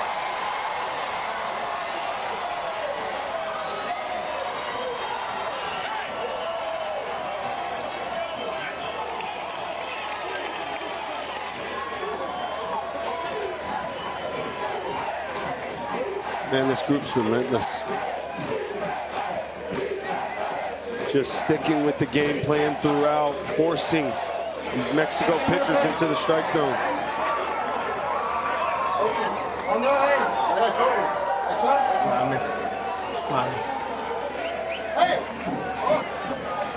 And now Mexico is forced to go to its 3rd different pitcher this inning. Nicaragua with the twins. The Uros twins coming through. They're the Oakland A's money ball approach. They don't chase. It's incredible.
Canada, boys from Vancouver. They've had some impressive moments here. They got a nice win yesterday against Australia. Playing some good baseball. They love game number 2 here in Williamsport. Now 8-0. Their last 8 games. They're loving this experience as well. Well, meantime here elsewhere in the international bracket, what a job by Nicaragua. 3 runs and maybe counting here in the bottom of the 5th to grab a lead. It's been so impressive watching this offense work. Think about buying into a game plan that has to be 1 through 12. They all have. They stick to their strike zone. It's a disciplined approach. And this club believes that if we stick with our game plan for 18 outs of a ball game, that we're going to be hard to beat. It's 3 runs this inning, 4 runs in the 6th inning of their last game, so they like to attack late. Moises Estrada, the batter. Let's check in with Sebi. Guys, we got something special happening here. Remember, we told you during Nicaragua's first game, no parents of this team were able to travel from Nicaragua to be here. So the support you're seeing of the Nicaraguan American community, huge, literally. We got 40, 50 people over in the family section. You hear the chants. They've traveled from all over, Pennsylvania, New York, New Jersey. Got a couple here from Nevada. I got to shout out the Molina family. They rolled in 9 deep all the way from Toronto. Before the game, I'm down there. I asked the whole group, we got any relatives here of anybody? The response back, todos padrinos hoy. We are all godparents today. Love seeing this support for the boys from León. And if that doesn't give you goosebumps, I don't know what will. Mighty cut from Moises Estrada, 1-2. Big cut, and I like it. I like the walk around the box too. A little bit of a reset. Got to shorten up here with 2 strikes, but look at that crowd, man. They're all godparents. No parents of these boys here. It's amazing, man. So these fans assume, again, that godparent role. Family. 1-2. Laced to left field by Moises Estrada. All the way to the wall. He rode. Martinez score.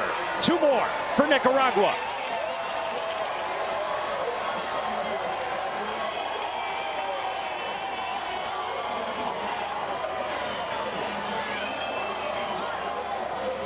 Man, oh man, this place is bumping. The Nicaragua fans are fired up. What a piece of hitting right there with 2 strikes. Big Hacks gets the 2 strikes, shortens up on the bat, hits a rocket shot all the way to the wall. 2 more runs across, 6-3, Nicaragua.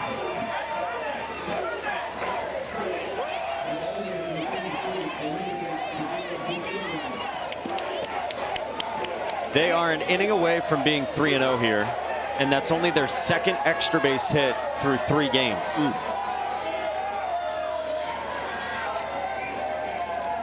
Second and third for Clemente Sevilla.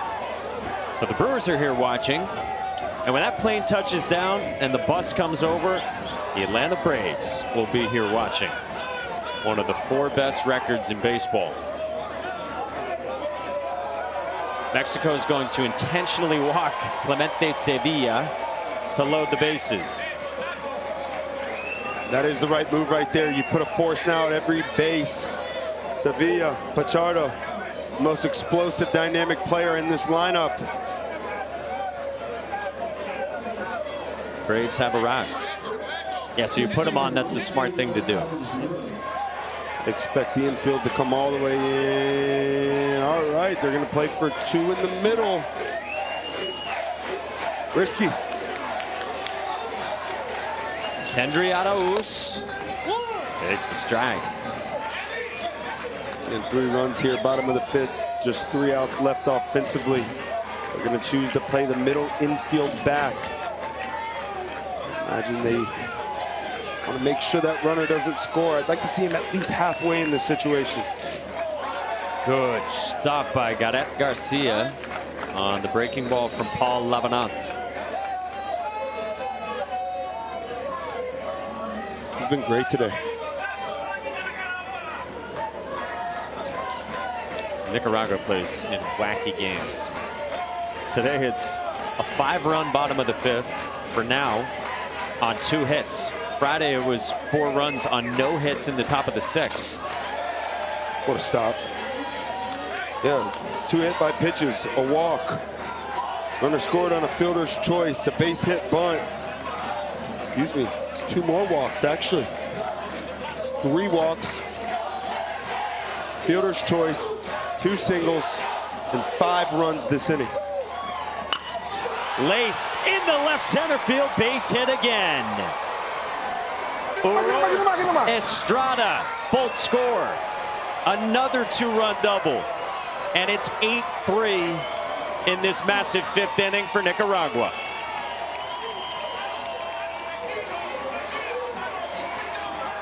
When an offense gets hot, man, they're just hard to stop. The belief, the crowd, they are surely playing a role this inning. This belief, continuing to stick with it.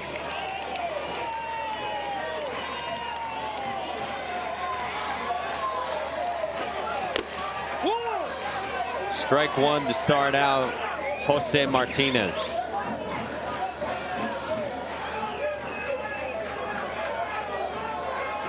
Looks like the infield now starting to creep in.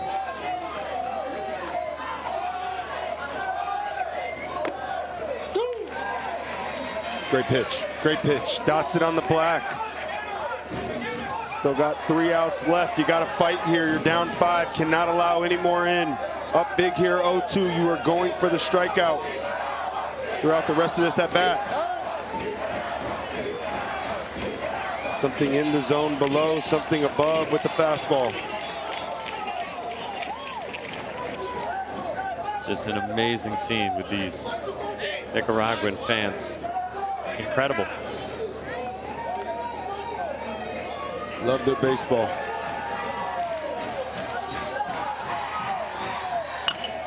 Bouncer stabbed. Lavenant looked the runner back. Now Messina has a runner hung up. There's 2 down for now, trying to get out of this inning. Messina to the plate. Garcia the tag on Sevilla, and that is perfectly handled. Hey, that was a great job by Messina right there. He ends the inning, but Nicaragua explodes for 7 runs in the bottom of the 5th, trying to continue the magic. The jump fist bump, you don't see that one often. Nah, his team's fired up. They're playing great baseball. They love their country, and so do their fans. To the top of the 6th we go.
Brewers are hanging out in what we call the Grove. I've never been fortunate enough to be there. Devin Travis, what's it like? Oh, I played a lot of ping pong right there.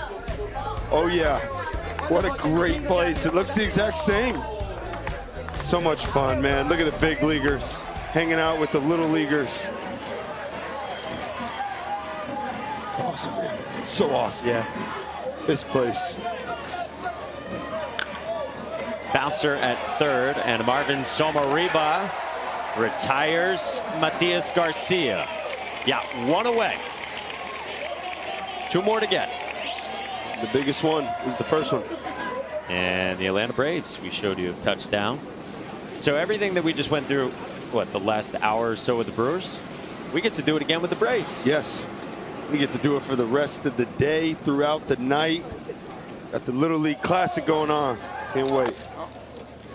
Oscar Mateo Montañez, batter for Mexico in the 2 spot. And for Mexico, it's just one pitch at a time. You got to find a way to stack good at bats. Base runners. Pitch count approaching the limit of 85 for Jose Martinez Padilla.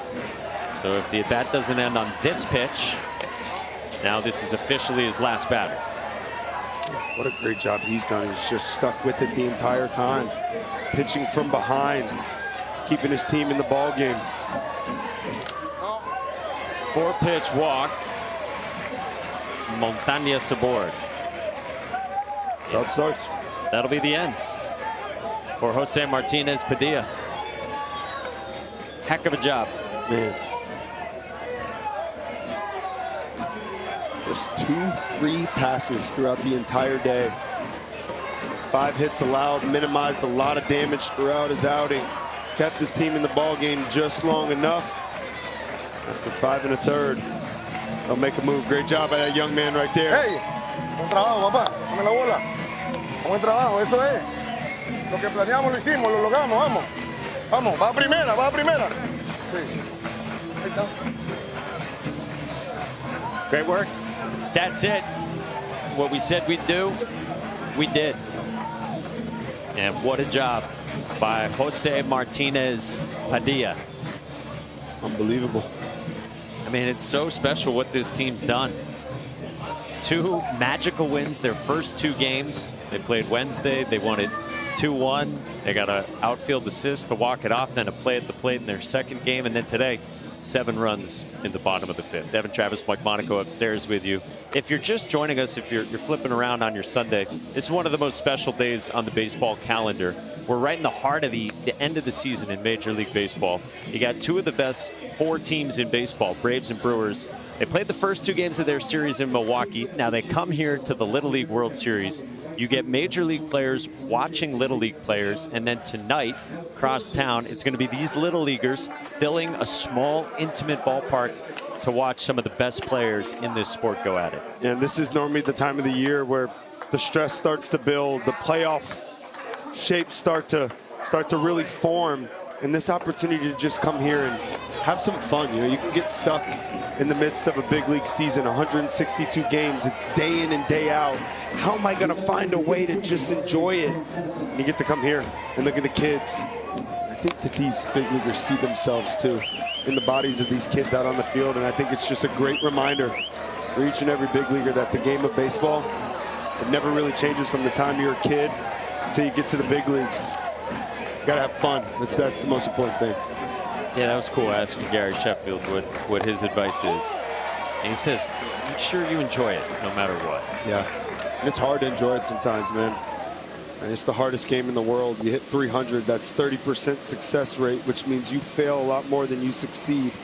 So finding that joy is difficult at times, but I think that what we see on this field here today is playing for your country, playing for the name on the front of your jersey, playing for your brothers, making sure your why is greater than just you.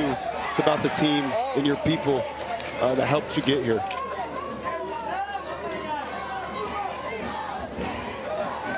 Hope flickers right now for Mexico. Should this score hold, should they fall, they still stick around. They'd come back on Tuesday, double elimination format. Hot shot, center field, base hit. Jorge Fonseca off the new pitcher, Giovanni Uros Chavez. 2 on for Mexico. There we go. A little late rally, little belief. Starts to pick up a little bit for this Mexican club. They played great baseball all throughout this game. It's just been one bad inning, but they will fight to the end.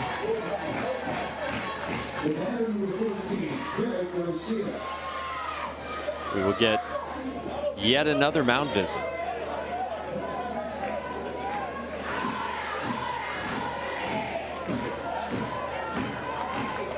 Hey, Braves. Lo que menos poseemos nosotros son Get ready nervios. for the buses. Nosotros tenemos coraje. Apunte coraje y corazón, estamos haciendo las cosas, ¿ok? Vamos a terminar esto. Un strike, papá, tú lo puedes hacer. No soy el mejor en esto, vamos. Vamos a hacerlo. Vamos, vamos, tranquilo, vamos. A tu juego ya. What we have the least of is nerves. We have courage. We need to finish this. Throw strikes. We're going to do this. Stay calm. Play your game. Stay calm. Great messages. Mike, you've done this event for a while now, and I know how much you look forward to it. Is this how? This is always, I mean, it's loud, packed, people everywhere, excitement, smiles. Is this normal? Yes. Wow. I mean, it's just, I always say to people, it's hard not to be happy here. Like, it's, to me, this is the most pure sports that we have. It's 12-year-olds, they're smiling, you're learning about what they've overcome in their lives. They're coming to the best possible setting to play the sport they love. And then today, you get the best players in the world who are in the grind of a 162-game season, remembering why they love this sport. It transports them back to when they were this age. That's well said, Mike. 2-2 on Garrett Garcia. I think that's why a lot of people fall in love with this event. Watching on TV back home. You know, it comes at a great time on the calendar, too. You're waiting for football, college football, NFL to get started. And you got this to turn on. And again, it's hard not to smile watching it.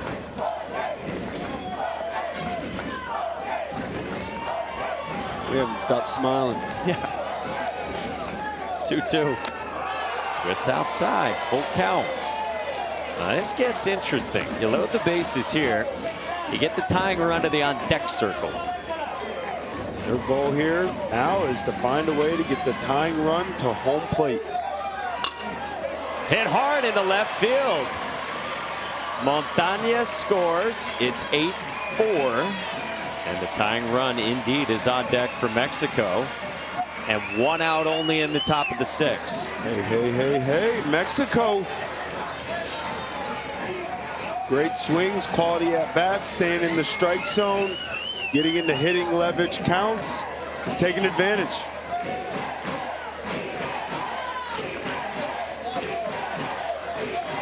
Emiliano Kerber is the 5-hitter. He's had a productive day at the plate. Takes strike 1. Walked and scored in the 2nd. Drove in a run with a ball on the ground at 2nd in the 4th. Can he get aboard for Mexico with a big thumper looming behind him in the lineup? That's a strike, and it's 0-2. You got Rafael Messina on deck, guy who idolizes Big Papi, waiting for a chance. Just off, good take. Nothing you were going to do with that one anyway. Takes a deep breath. Here's no strike call. On to the next pitch.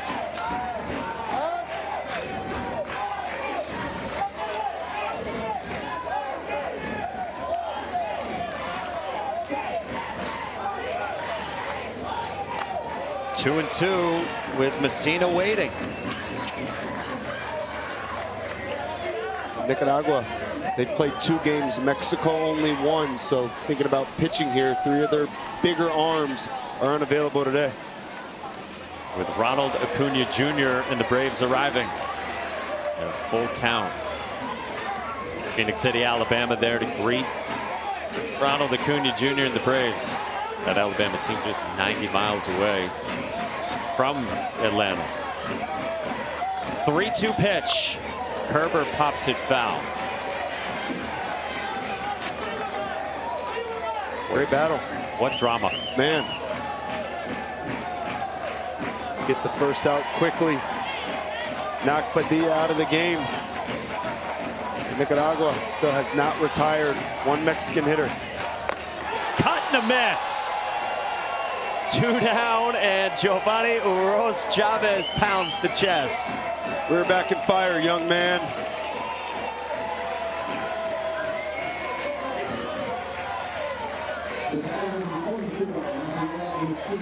That elevated fastball just looks so good out of the hands to any hitter. It's the hardest pitch to lay off of. And the 3-2 count, you're sold out to the heater. Chavez wins that big battle. And so only 2 on for the dangerous Rafael Messina. Nearly homered his last time. Drove one to deep center field straight away. Oof, big pop, just missed it. And that breaking ball right there just missed hitting his leg. Happens again, you want to hold your ground.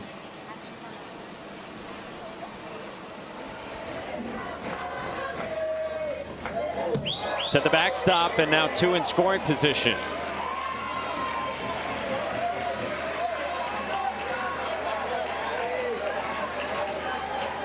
For Nicaragua, those 2 runs out there mean nothing in the grand scheme of this ball game. So as a pitcher, you're just looking to attack. And he attacked that fastball. What a good looking swing.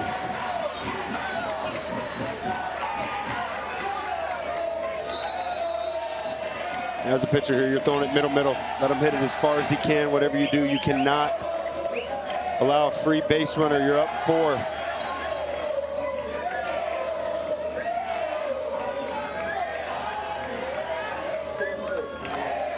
2-1. Mighty cut 2-2. Chavez trusted his stuff. 2-strike count.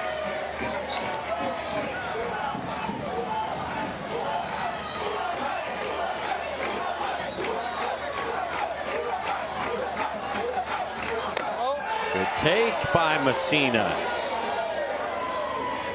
Catcher set up way off the plate there, trying to steal one, hit his spot, but a great take. Tying man's on deck for Mexico. Strike 3 called.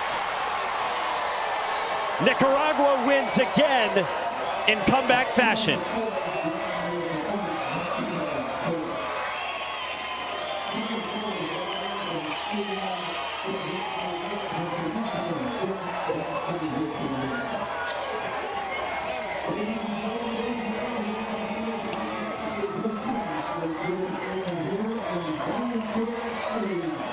They advance all the way to the international semifinals on Wednesday. How about it? Down 3 runs for more than half of this ball game. They scratched one across in the bottom of the 4th. They stayed consistent to their game plan. It was discipline. It was staying in the strike zone. It was taking advantage of free passes and mistakes in a 7-run 5th inning. And that was all they needed. It'll give you goosebumps. Yeah. What a ball game. This Mexico team, man, they're dangerous. And they played some great baseball today in Nicaragua. Their fans, the energy inside of this stadium, you got to give them so much credit. They just continue to fight and pluck away. Watch out for this Mexico team, though. They're deep. They have the pitching depth to be able to make a comeback out of the elimination bracket. Story right now belongs to Nicaragua, 3-0. It's only the 4th team from this country to reach the Little League World Series. Nicaragua has never won a Little League World Series title. All the way back in 1970, they had a team that finished in 3rd place. This is the best chance they've maybe ever had since then, nearly 60 years ago, to win the whole thing. It's a complete team. They're fun to watch. They play with a ton of energy, and I just love the passion that they exude. They were down this whole ball game. There was no hanging your heads. There was no bad energy or slumped shoulders. It was let's continue to fight and let's make them beat us for 18 outs. And because they stayed with it in that game plan, They got it done. The Uros twins were a big part of it. Sebastian. That's right, Mike. I got Jonah and Gio here. One of them got the go-ahead walk. He earned it. The other scored the go-ahead run. Just an amazing moment for these brothers and this team. Cuéntame, ¿qué estás sintiendo en estos momentos? Felicidad y darle gracias a Dios por la victoria. Nos permitió llegar más allá donde pensábamos llegar. Darle gracias por la victoria contra México. He's very thankful to God for this victory against Mexico and that this team is going farther than even they might have believed that they could. Cuéntame de tus emociones y qué se siente no solamente ganar, pero ganar de esa manera. Llevan 3-0 atrás. Primeramente, dar gracias a Dios por darnos esta oportunidad. Yo me siento muy feliz por haber dado la victoria a mi equipo. Ese equipo era muy bueno, pero nosotros éramos mejores. He gives Mexico a lot of credit, says it was a really good team, but we were better, and he's very happy that he could help his team get to the win. Okay, one last thing. We got all these fans here, toda esta gente apoyándote aquí y en Nicaragua. ¿Eso qué significa para ti? Significa mucho porque estamos representando no solo un país, a todo un continente. Estoy muy feliz por estar aquí y representar a mi país con mucho orgullo. He's very happy to be here representing his country with a lot of pride and very happy to have all these people cheering him on. A ver, toda esta afición, todo ese público, ¿qué te hace sentir? Mucha felicidad por darnos un apoyo emocional también, como los familiares que están en Nicaragua que no pudieron asistir a este juego. Yeah, he makes a great point that all the family members that couldn't come here, this support means a lot. The boys here representing not just their country, but the whole region of Latin America. Guys, back to you. Sebi, amazing. The twin brothers, Jonathan and Giovanni, they played a massive part in this game. All right, we're going to get you up to the studio. The Brewers are here. The Braves are on their way. A reminder, Iowa and New Jersey going on right now on ABC. For Devin Travis, Sebastian Salazar, and our entire crew, Mike Monaco, saying thanks for joining us. This is a special day in baseball. Let's get you up the hill to Lo Galindo. Mikey, thank you so much. Hanging out here with